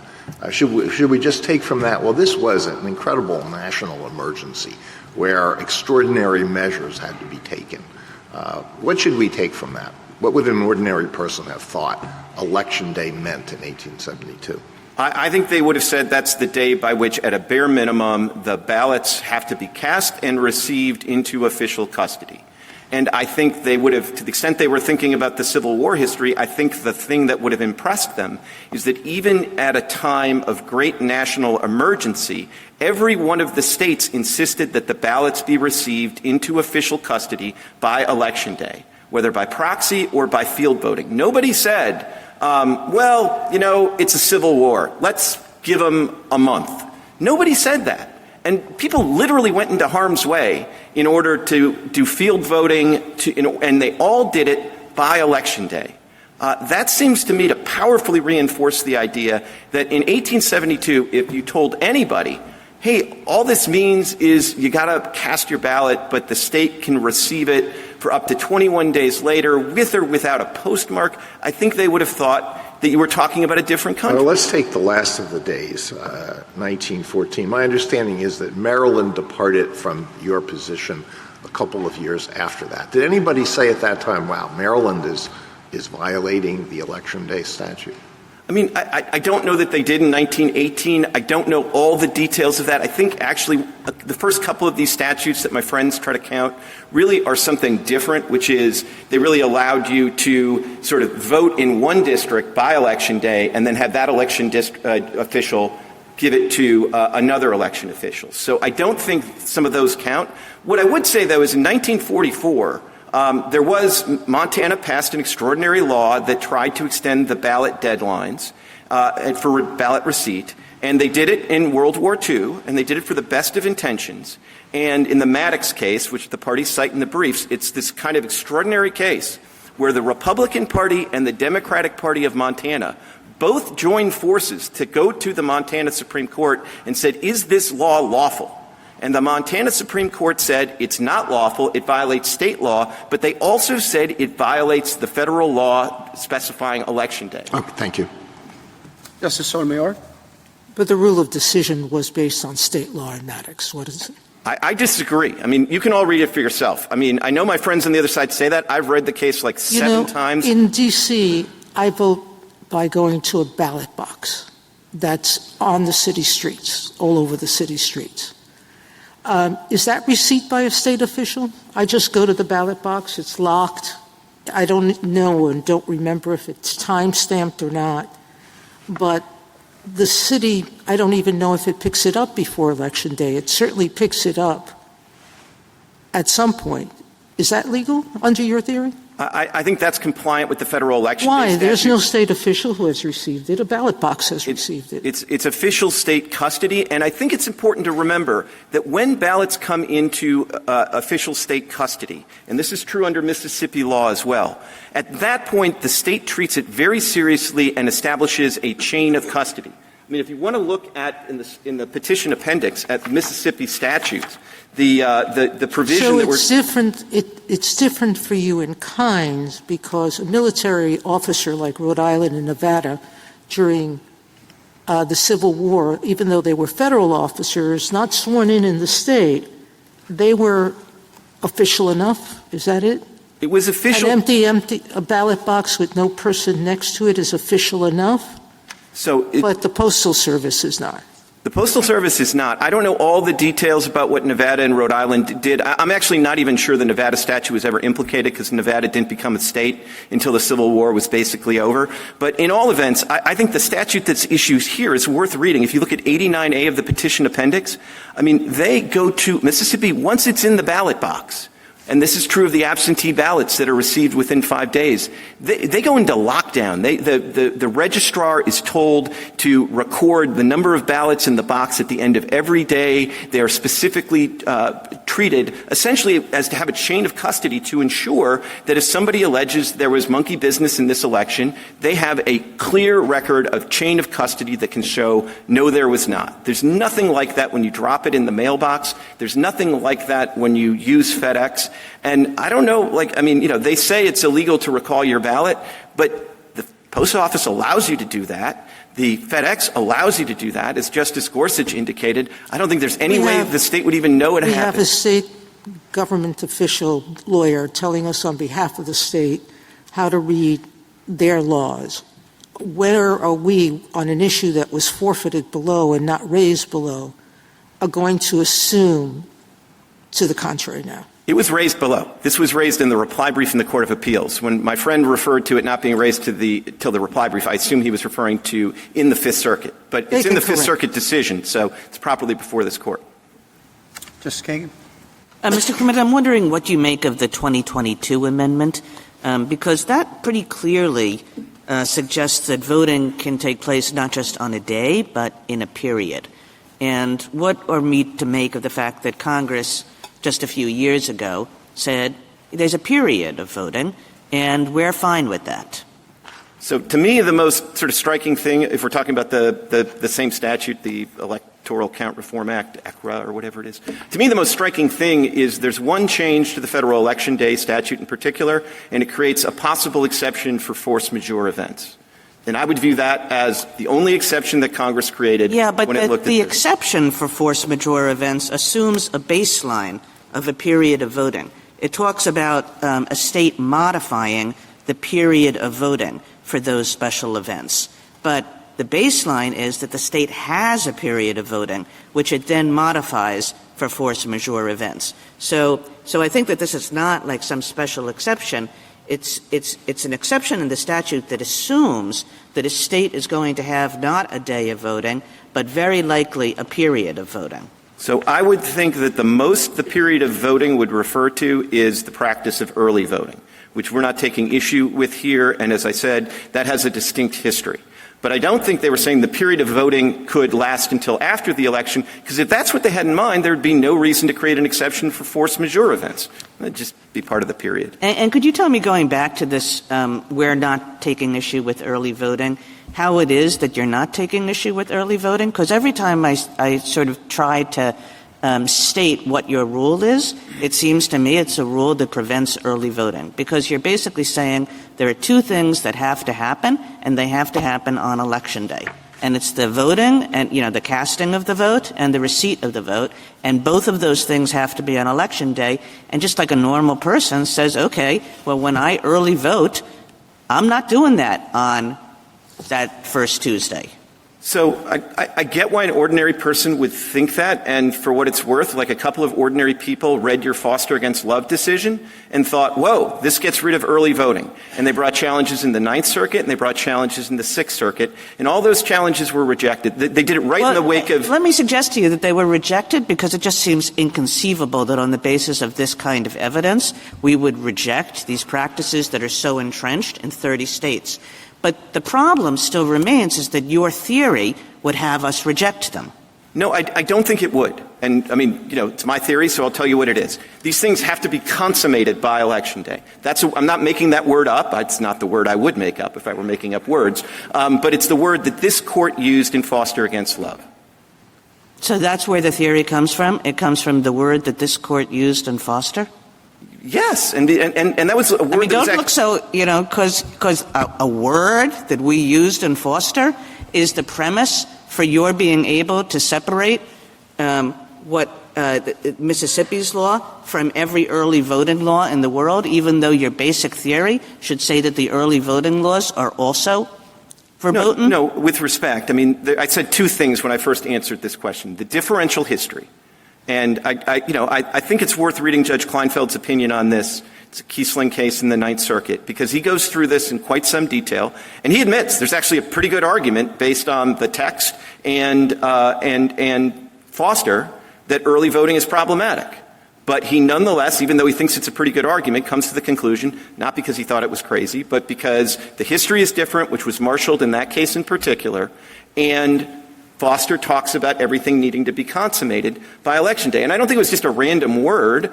It's trying to explain the unanimous decision in Foster against Love, which says, there was voting and there was receipt of ballots, and the problem was it all happened a month too early. Thank you. Justice Gorsuch? On early voting, I just want to see if I've got it right. Both sides agree that there needs to be a final decision by the voter and receipt by Election Day. Correct? Well, I don't think so. I don't think they agree with receipt by election day. Receipt by somebody. Okay. If you're going to. I'm going to do that. The reason I trip up on that. I know, but just. Okay. Sorry. This is. I'm just trying to make sure I understand. There needs to be some final decision by the voter and receipt by somebody by election day. On that, I think you two agree. I think the disagreement is receipt by whom. And for you, it's an election official. And for your friend on the other side, it could be my neighbor. Is that a fair summary of your views? Because it seems to me you both agree that the final decision needs to be made by election day, which both of you therefore would permit early voting. Thoughts? So I don't disagree much. Okay. But what I would say is my friend's position is a little bit more nuanced than that, because he thinks that sort of selection and submission to the somebody is before election day is a necessary condition. But it's not sufficient, because Mississippi law cares very much about receipt by the registrar. And if the vote is submitted to the somebody before election day, but it's not received by the registrar until the 6th day, it's a nullity. So that's just the subtlety that I wanted to add. No, I appreciate that, because at least as I read Mississippi law, you're right, that it isn't accepted until an election official marks it accepted. That's its own rule. But it seems to be running away from that here by saying, at least as I'm understanding it, I might be misunderstanding it, but at least as I understand it, because they're saying, no, once it goes into FedEx or to my neighbor or whomever, it's received effectively on election day.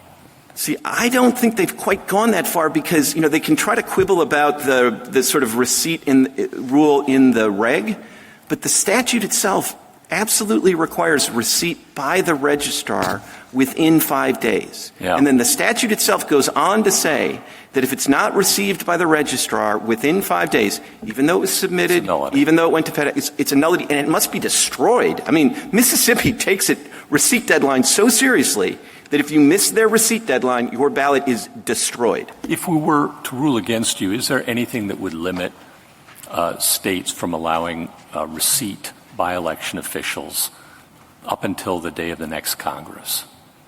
The slippery slope problem on the other side, I don't think there's anything that would stop that. And, maybe the next state can figure out a way to have an election without even anybody receiving anything. I don't know. But that seems to me to be a large reason for why election day should mean election day and election should mean casting and receipt into official custody to stop that slippery slope. On time. And how about means? Do you see any principled way we could draw a line on means and say, okay, common carriers are different than Bob? See, I think it's tricky, especially because all of these statutes purport to be time regulations, not manner regulations. And the thing to keep in mind is that under Article 2, the congressional power is limited to time regulations. Manner is left to the states under Article 2's election clause or electors clause. So it's a little different than Article 1, where Congress, if it wanted to, could correct the means. And so that's why I think it's either all or nothing in terms of their position, and they have no basis for distinguishing the states that say, like Illinois, that say 14 days with or without a postmark. By anybody. By anybody. Justice Kavanaugh? Can I follow up on General Stewart's who decides argument? I think if you're looking at the text in isolation, day for the election, your first instinct might be in-person voting on that day is what that text literally meant. But of course, you acknowledge early voting, you acknowledge absentee voting are consistent with the statute, and then we have obviously a range of historical practices that deviate from that text if you thought literally it meant in-person voting on that day. And then what General Stewart says is, well, given all that history, you can't read it literally, and I think Professor Morley's amicus brief says this as well, and you have to take account of that historical practice, and really it's up to Congress to fix this if they think there's a policy problem going on in the states. I think that's a summary of some of what he's saying. Leave it up to Congress for all these policy concerns. I just want to get your response to how we think about the historical practice in the text and then the who decides. Sure. So on the historical practice, the thing that I think is remarkable is this unbroken historical tradition, at least from 1845 to 1914. There is no example of somebody, of an election with a state having a ballot receipt deadline that's other than by the election day. So nothing. I mean, they cobbled together one state at a time to get them starting in 1918, and I think some of those statutes are distinguishable, but it's common ground that there's nothing during the whole time that these statutes are enacted where you don't have ballot receipt by election day. So to me, if we're going to do original public meaning, and then, yeah, Congress could fix this either way. However you decide this case, you're not going to have the last word. Congress is going to have the last word. But if we're going to take original public meaning seriously, I think the reason Congress hasn't revisited this is because it doesn't have to. It's already fixed this problem. Now, on the Morley brief, I would take the bitter with the sweet on that, which is what he says is, I don't think the text gets you all the way there. I beg to differ. I think the text, original public meaning, gets you all the way there. But what he says should be the tiebreaker is what rule does a better job with dealing with actual or perceived fraud. And one of the things I found striking in that brief is he quotes Senator Atherton from 1844 debate leading to the 1845 statute. And Atherton says, in response to some argument that, you haven't proved all the fraud or whatever that was going on and the pipe-laying scandals and all of those other things, because it wasn't just crossing lines. And he says, real or perceived, it doesn't make a difference, because even perceptions of fraud are going to make a huge difference in undermining public confidence in the elections. And you, I think, quoted from Professor Pildes, who I think got this exactly right. I mean, if you have an election, and the election is going to turn on late arriving ballots in a way that means what everybody kind of thought was the result on election day ends up being the opposite a week later, 21 days later. The losers are not going to accept that result. Full stop. They won't. And that is bad for our system. And so if you think there's a little bit of ambiguity, and we're in a post-Chevron world, so you have to resolve it, I would resolve it in the favor of reading the statute to eliminate fraud or perceived fraud in election, and that, I think, would cause you to rule it. Why have so many states allowed this, then? So states have only allowed it relatively recently, as one of your questions averted to. I think one reason that they've done it is some states do want to accommodate overseas or military voters. I do think that there are other ways to do that than the ballot deadline, as I've talked about, and I think Mississippi's voted with their feet. I don't think anybody's going to be disenfranchised in Mississippi when you can vote. If you're overseas, you can vote by email. So I think Mississippi solved that in a much more targeted way. So I think, that's at least kind of part of the way that I would think about why states have done it. And then really there was an uptick in COVID as sort of a one-time accommodation for COVID. And a lot of states did it for COVID and then sort of retreated. Mississippi, for whatever reason, stuck with what they did for the first time in COVID. You were asked about the 2000 election. I don't think you were able to finish that answer. Do you have more you want to say about that? Yeah, I just want to be emphatic that is the reddest of red herrings, because what happened in 2000 was that the voting deadline was extended pursuant to a consent decree. And the reason there was a consent decree is that Florida had violated the principal protection of UOCAVA, which is getting the absentee ballots to the voters overseas well in advance of the election. And so having blown that deadline, there was a consent decree that extended the receipt date. We don't have any quarrel with that. Federal courts have the authority to remedy violations of UOCAVA, and I don't think extending the deadline is off the table as a judicial remedy, though actually I think in 2026, as opposed to 2000, maybe the judicial remedy would be to let the UOCAVA voters vote by email, even in a state, unlike Mississippi, that doesn't allow it. As we looked at it, a majority of states allow overseas voter either fax or email voting, so I think that would probably, in 2026, that would be the better remedy, but in 2020, pursuant to consent decree, that was perfectly permissible. So anybody who tells you the 2000 election came out different is not looking at the facts of that Harris case in the consent decree. Last one. If you were to prevail here and say our decision was issued in June, Purcell issues with the states for the upcoming fall elections? I don't think so. I think this issue, because it really sort of just deals with the state and the receipt of the ballots. I think June would give them plenty of time. And remember, it only affects this issue only affects the general election. It doesn't affect primaries. So, like, the only thing I can even think of that would raise, like, a lurking problem is you wouldn't want the states, if this court decides in our favor, you wouldn't want a state absentee ballot that's misleading about the receipt deadline. But those deadlines, those ballots have to go out 45 days before the general election. So what's that, like mid-September or something? So there's plenty of time. I don't think there's a Purcell problem. Thank you. Justice Barrett? So I'm trying to figure out how to think about the history. And you said a moment ago that what we have is the original public meaning of Election Day at the time, and in the late 19th century, in 1917, et cetera, was ballot receipt. And you invoked the various state laws that required receipt by Election Day. But we don't have, to my knowledge, so this is what I want you to correct me if I'm wrong, a rich history of original public meaning in the way that we often think of it, of people saying or expressing views that, yes, this is what it means to elect. This is what Election Day means. Stripped down to its essence, it means the taking of the ballot into official custody. What we have is state practices. I think there are a lot of really good policy reasons to require, and we've talked about some of those this morning, lots of good policy reasons to require all the ballots to be in by Election Day. Do we have evidence either of people saying, like, this is what we understand Election Day to require, as opposed to treatises that are summarizing some of the cases? And is there any reason to think that these laws were adopted because of a concern about preemption by federal law, as opposed to just, this is a really good policy, this is how elections should run? So we're in the realm of congressional actions under the Election Clause and the Electors Clause. So everything they're doing is preemptive, and that's particularly obvious in the context of trying to get a uniform national election day for the general election.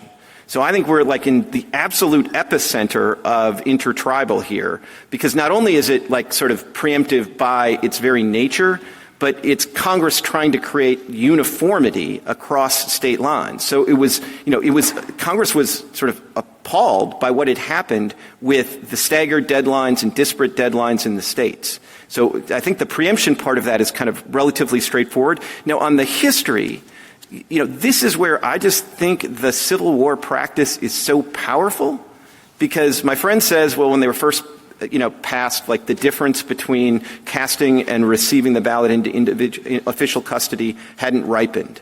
But the Civil War ripened it. And the one thing every state, including Rhode Island and Nevada, did is they said it has to be in some kind of official custody by Election Day. And I agree with you, that's striking, but maybe I wasn't clear before. I agree with you that that's striking, but do we have any reason to think that they did that because they thought, well, it has to happen on Election Day or by Election Day, which is a deviation from what the text says, right? But do we have any reason to think that they did it because they thought they had to, as opposed to, this is really good policy, so we should do it this way? No, I think to me, can I connect the dots precisely? No, but they did it because they thought that's what an election means, and that's what an election day means. They thought it would just be unthinkable. It would no longer be an election or an election day. It wouldn't be happening on Election Day if it could take place, if ballot receipt could take place some other time. Isn't that true of early voting, too? And I guess this goes back to Justice Kagan's question. I mean, it seems to me that if you look at the historical practice, what an election meant was showing up in person and casting your vote and being qualified as the voter on that same day. And then there were deviations for war, essentially.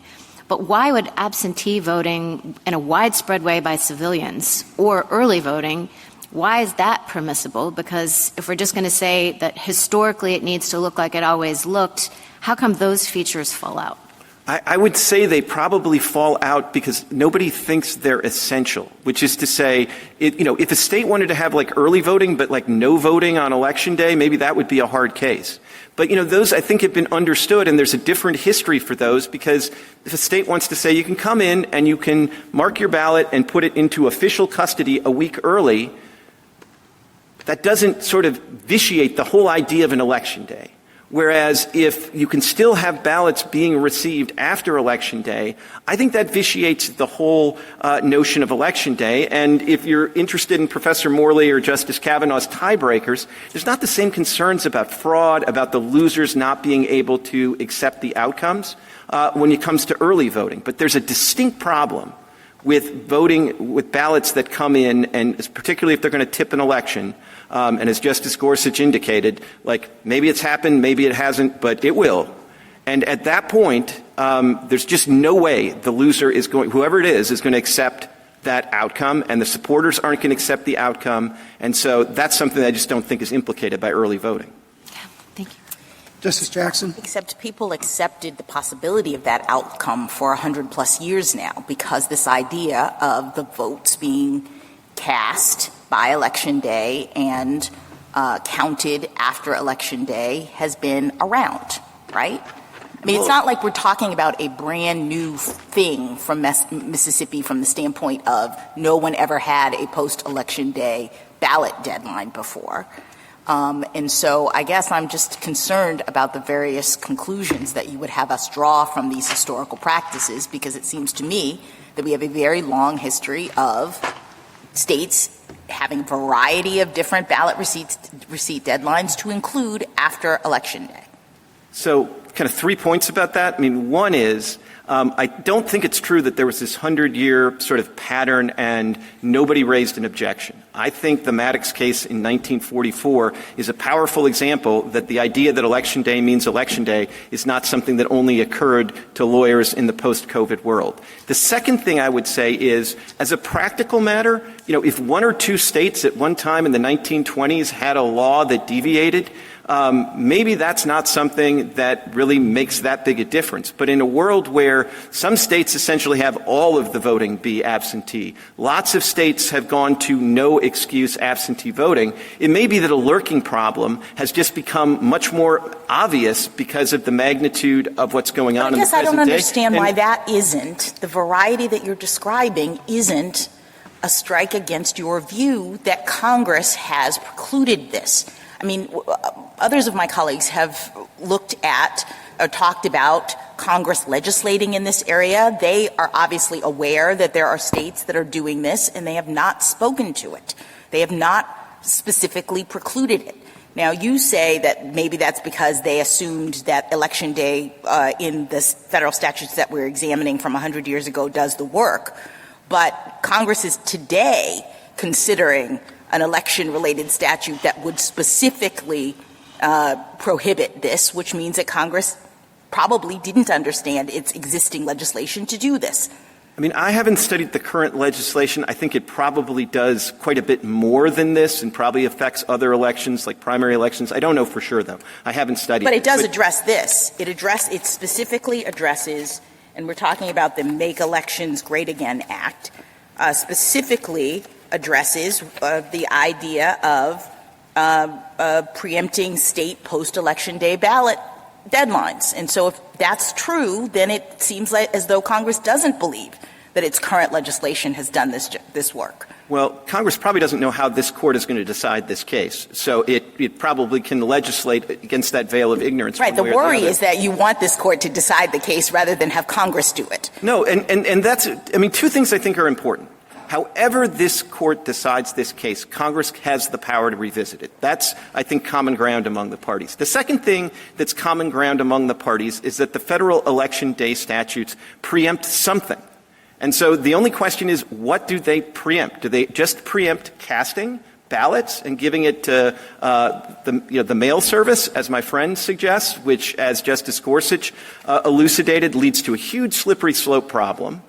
Or does it require both submitting and receipt into official custody? And how do you Everybody agrees it preempts something. How do you respond to the notion that when we look, as the Society for Rule of Law Institute suggests that we do, at historical practices with respect to electors, and specifically Congress in 1787 adopting a resolution establishing that, quote, the day fixed for the election of the president, end quote, that's the day on which the electors will vote and transmit their votes. and that the President of the Senate would receive their votes at a later date. So this concept of casting one's vote versus the receipt of the vote was very early on distinguished. Yeah, but I actually think that example works in our favor because what's going on there is there are essentially two separate sort of elections, if you will, or processes that are being adjudicated or overseen by different sovereigns. So what happens first is the states address the appointment of the electors in that state, and then later that has to be received and certified in the Senate because then in the Senate they're going to figure out who won the national election. Yes, I appreciate that, but I guess I'm just talking about this notion that receipt and casting have always been completely intertwined such that it would be inconceivable for someone to think that the election day is the date in which the votes are cast versus the day in which they're received by elections officials. So I don't dispute that if you have two really separate elections that you can then, having bifurcated the elections, you can bifurcate the idea of casting and receiving. I mean, obviously, right, but Congress could have had them on both the same day if that's what an election is. I mean, your argument is rooted in this notion that as a common sense matter, as a general matter, if we're going to have an election day, that's the day when everything is supposed to happen. And this demonstrates that whether you call it two elections or not, the casting of the votes can happen temporally, separately from the receiving of the votes for the purpose of saying who won the election. That's I think, pretty clear in the historical record. So it seems odd to me that we are to assume that when Congress set an election day, it necessarily precluded the states from saying, in our state, we're going to consider Election Day to be the date of casting the votes, and that we will, as Mississippi has done, continue to receive them up to a certain period afterwards. So I still think you're eliding, with all due respect, you're eliding that there are kind of two separate elections there. And in all the states, when they elected the electors for the president election, they cast the ballots and received the ballots instantaneously in that state. Then there's a separate process for getting the results from the states to the national election and figuring out how it was all processed. I don't think in 1792 that could have happened instantaneously. I think it took a while to get from Georgia to the seat of government in order for that to happen, and so Congress understandably provided an interval there. But I think for the election of the electors in the states, the casting and the receipt would have been simultaneously. They might well have been doing it by putting beans in a bowl back in 1792.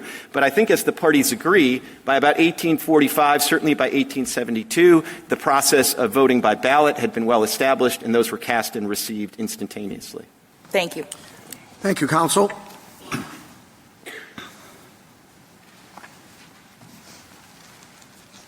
General Sauer. Mr. Chief Justice, and may it please the Court.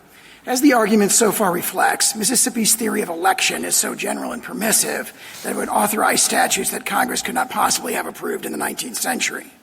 Defining election as merely private choice alone would authorize statutes where the voters mark their ballots and give them to a private party, such as a ballot harvester or a party operative, or even hand them in 3 weeks later and just say or attest that they made the decision on Election Day.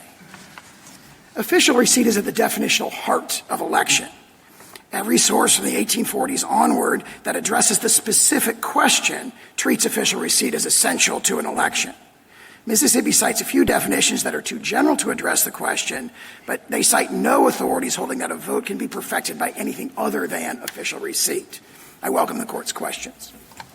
General Sauer, what effect would your approach have on early voting? We agree with both sides that early voting is still acceptable, and we agree in particular that Mr. Clement said that early voting has two things in favor of it: a distinct historical pedigree that really starts, I think, as he emphasized there, in those Civil War practices that were before the 1872 Congress, and also as all the courts of appeals who address this, the three cases that address this around just after 2000, after Foster, all concluded that that is what this Court was referring to and talked about consummation in footnote 4. The Court left open the possibility it does have this better historical pedigree, that there can be a process where ballots are being received earlier, but that ballot box has to close on Election Day. I'm not sure I understand exactly how that answer is responsive to the point that if the election day is the voting and taking, that has to be that day. So maybe I just missed it, but it seems to me maybe you're not saying anything other than, well, that's different. It's a challenging question, but I point the challenge is even greater for Mississippi. I mean, Judge Kleinfeld does wrestle with this in Kiesling. He thinks it's a really tough question, and he does come out, as every court does, in favor of early voting. It's a much tougher problem conceptually for Mississippi, because Mississippi's definition is it's all private action. The private action occurs when you mark that ballot, when you put it in the mailbox or give it to a common carrier, and of course that obviously extends over many days, so they can't handle the word day in the election statute. We think that conceptualizing it as, the courts of appeals cases do, as there's a process, that process is consummated, it's finalized, it's perfected is the term they use in the congressional record in 1844. It's perfected on election day. The ballot box closes, and we think that's the best way to address early voting. But General, if I might, I think the reason it's a tougher question for you is for the exact is because you started off by phrasing the question this way. You said those election rules are not ones Congress could possibly have conceived of or approved. That's not their question. That's your question, that you're saying we have to go back to the mid-19th century and say, could Congress have possibly conceived of this kind of rule? And Congress couldn't have conceived of the kind of early voting we have now. It couldn't have conceived of 1,000 other ways in which we administer elections now. And so I think it really is a problem for you as to how you draw this line and say, well, this is across the line, but all these other things that we do differently now from the way we used to do them in the 19th century, those don't worry about. I disagree with that, and the reason I disagree with it is the Civil War practices. Proxy voting has this aspect of the private choice happening earlier. So early voting is already in the forefront of the mind. Forms of early voting, at least, are already in the forefront of the mind of Congress. If you said to Congress, do you think that the Civil War provides a precedent for early voting generally among the civilian population, I think they would have laughed at you. They saw early voting as like something you did for soldiers in the field, not as like, oh, this is going to be great precedent for, any old citizen getting her ballot 3 weeks ahead of time and mailing it in. I strongly agree with that in a sense that, repeating what Mr. Clement said, which is that you have a practice that involves early voting, but you also have states taking these Herculean, extraordinary efforts to make sure that the ballot boxes, the votes are received and the ballot box closes on election day, whether it's soldiers like going in the front and giving their votes over to, de jure election officials who are actually commanding officers, or whether or not it's submitting them in that proxy voting practice. What happens in proxy voting I guess you're sort of not really quite grasping, maybe it's my fault, like what my question is. It's like, why this practice, but no other practices? And, for example, Mr. Clement was asked about verification practices. Do those too have to happen on Election Day? And I think Mr. Clement, credibly enough, said, not my case, kind of maybe they do. I mean, once we go down this road, once we say that these statutes, which don't say anything, actually have some significant preemptive effect, where are we going to end up? I think my answer to that is that the ordinary indicators of original public meaning from the 19th century do grapple repeatedly, surprisingly repeatedly grapple with the question of whether or not receipt is essential to an election. So Leroy fully describes it as the essential thing in election is casting and receipts. And we've cited 11 cases, 3 treatises, 5 dictionaries. Whenever they get to the point of considering whether casting and receipt are required, they unanimously, there's this impressive consensus. They all say casting and receipt. Mississippi has no 19th century source, no source at any time prior to 1918 that says a vote is cast by anything less than official receipt. So there actually is a surprising consensus in the 19th century authorities that cuts in our direction, and that's reinforced by the efforts the states took during the Civil War to ensure that receipt occurred on Election Day. So you put those two together, and you come to, I think, a very powerful place, really surprisingly powerful evidence of original public meaning on this specific discrete question, even though no one had done it yet. In all these other contexts where really you see the 19th century authorities, they have to pair to the definitional bone, really. For example, in the Steinware case, a voter comes into the polls, and he's got 3 votes folded together, and he gets qualified, and he tries to put them in the ballot box, and they stop him right there. And they say, whoa, that looks a little thick. And they open it up, and there's 3, and he's indicted because he's trying to stuff the ballot box right there. And he says, I never voted because it never went in the ballot box. And the courts grapple with that. They take that argument very seriously. Where they come down is official receipt when you've made the offer to vote and you give it to the election official. That constitutes voting. So you have the 19th century sources looking at stuff that's very, very similar in sense of detail of the issue presented here, and every single one of them comes up with casting and receipt are required for voting. Yes, but since then, we have many states that have departed from that, to include Mississippi. And since we're talking about preemption and Congress's ability to make this determination, it just seems very odd that in the period of time since when these statutes were passed and today, we now have pretty common practice among many states to allow for absentee voting in this way, early voting, all these other things, but in particular, post-election day ballot receipt deadlines. And Congress has not indicated, at least thus far, that it intended ever to preempt this, that it intended not to have the states make this determination. As far as I know, this kind of challenge hasn't even been brought. This has just been accepted. So how is it that we focus in, home in, right in the 19th century, and that's the relevant practice that you want us to consider, and not the more recent practices, the practices of everybody understanding what Election Day means to include this kind of thing? Mississippi admits that every single one of those examples occurs after the relevant period when all these statutes are enacted, so they are not. But I guess I'm asking you, why is that the relevant period? I mean, we have lots of statutory interpretation scenarios in which Congress passes statutes, and I think it's rare that we interpret those statutes relative to the practices of the people who were affected by them at the time. I thought we normally do things like textualism. We look at the statute and some of us, think about the legislative history and what Congress's intent was when we're interpreting the statute. I don't recall, and maybe we have, but I'm just, curious about this really heavy reliance on the 19th century understanding of the word Election Day, especially when we have a more recent understanding that has been implemented and Congress hasn't said anything about it. I would say the 19th century evidence of meaning is the best evidence of the original public meaning of the statutes at the time they were adopted, 1845. And you're saying that governs. We have to interpret Election Day, notwithstanding that Congress may have wanted states to experiment, that states have experimented and done other things. We are bound, you say, by exactly what Election Day people thought it meant at the time these statutes were enacted. By its original public meaning. And of course, Congress was very concerned when it passed these statutes, 1844 or 1845 and 1872, about the exact thing that or almost the exact thing that Mississippi would allow, which is staggered ballot receipt deadlines. Thank you, counsel. Justice Thomas, Justice Alito, Justice Sotomayor. Tell me what the act is that you think has to be done by Election Day by the official. Received or accepted? Received. All ballots have to be received, and the ballot box has to close on Election Day. The ballot box has to close. The proverbial ballot box. So what do we do, and I know you did this, and I am a little upset, not a little, a lot upset, by many of the statements in your brief, quoting historical sources out of context.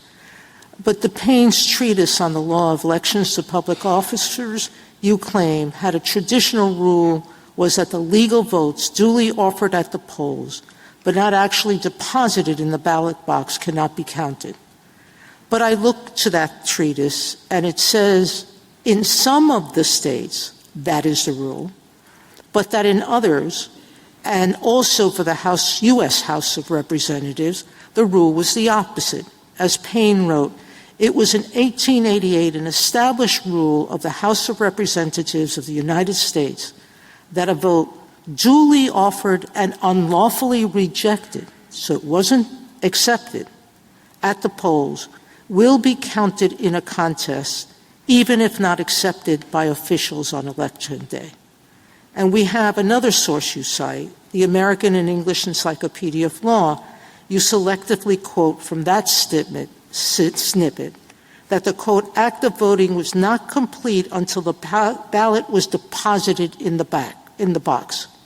But it made very clear that that was only the rule in Alabama, while noting that other states allowed votes to be counted even if the officer may neglect to deposit the ballot in the box until after the close of polls.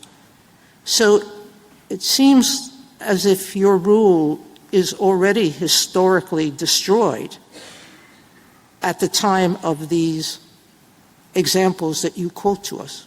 I respectfully disagree, and I stand by exactly how we characterize both those sources and all the historical sources in our brief. If you go to the Payne Treatise, and I think we refer to this in the very next sentence in our brief, the Payne Treatise says the traditional rule is it's got to actually be deposited. But then it notes later in the 19th century, some authority says, well, if they challenge your qualifications and they were wrong, as long as they received it. Either way, it's official. Receipt is what matters. The state has it in its custody. And of course, now you're changing the definition. Well, we've said receipt. Receipt is the word that we've used. We've used that consistently, and that Payne Treatise points out that either way, whether it's got to actually be in the ballot box or officially received, official receipt is essential to an election, and so do all three of the treatises, all five of the legal dictionaries, including the one you referred to. Justice Kagan? Justice Gorsuch? Justice Kavanaugh? Justice Barrett? Justice Jackson? Thank you, counsel. Thank you. Rebuttal, Mr. Stewart? Thank you, Mr. Chief Justice. I'd like to do my best to make 3 points. First, there was a concession by Mr. Clement that I was surprised about because it seemed to be different from what he said in his brief. He said he'd have no objection to doing what the U.S. Solicitor General proposes on UACABA. I just want to briefly make clear, as we've said in our briefs, that if this Court agrees with the Solicitor General on UACABA, that means vacator would be required because the Fifth Circuit did not allow state laws allowing UACABA votes to arrive after Election Day.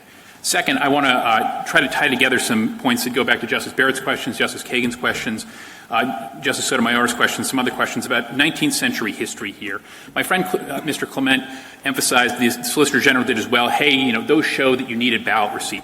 I think the key point to recognize there is that ballot receipt was not possible in the 19th century without somebody showing up in person and undergoing an on-the-spot qualifications check. If you need ballot receipt, you need those other things as well, and that's quite critical to the plain meaning in this case. I think the better view is that, hey, when people were holding elections in person at the time, naturally they were going to be receiving ballots on Election Day. That doesn't mean that that was required or baked into an election any more than in-person voting or on-the-spot qualification checks by fellow voters is baked into an election. I would add, Justice Sotomayor, you mentioned some things, Payne Treatise and otherwise. I would also say if you look at the Solicitor General's sources, they emphasize not just voter choice, but they also emphasize that at the time the method of making that choice was in person, on-the-spot qualification checks, those kind of things. Those are not things you really see quoted or cited in the Solicitor General's brief, but they bear out what we've said about Mr. Clement's 19th century election codes. I'd say that also this history explains the Civil War receipt of absentee ballots. Mr. Clement alluded to the idea that states went to Herculean efforts to receive ballots on Election Day. That's not what they went to Herculean efforts to do. They went to Herculean efforts to hold elections effectively in person because that is the method of voting that people used at the time. That's why field voting was so dominant. And the other thing that states were trying to do at the time was to adhere to actual or perceived in-person, in-district voting requirements. So that's what they were doing. They were holding elections where people would cast ballots in person, which was the common standard way. And when that's happening, yes, naturally ballots are going to be received by Election Day. That did not make it a ripe issue or a settled issue. It did not decouple ballot receipt from ballot casting, but it did not foreclose that either. Last thing, I just want to refer to your neighbor again, Justice Gorsuch. I want to be clear.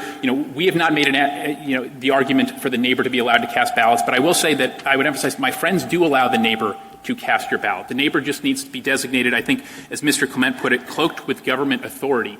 It's quite something for a neighbor, a party boss, some bad actor to be able to become a ballot receiver just because they're cloaked with state authority. If that's allowed, then I don't see why the historically recognized for 100 years method of casting a ballot through the mail would not be equally legitimate, especially when the federal government itself is perfectly fine with that method, and Congress has been fine with that method for United States tax returns, which carry huge civil and criminal consequence, also are very critical on deadlines. I think the best way to resolve this case is to come back to the text, history, and precedent, which we've said many times, just does not decide the key issue. This is ultimately a federalism case. The question is whether, as I think Justice Jackson put it, did Congress in 1845 block states from adopting a practice that no one had wide reason to consider at the time? Congress wasn't thinking about it. It didn't decide that. It didn't wall states off from doing that. We ask the court to reverse. Thank you. Thank you, counsel. The case is submitted.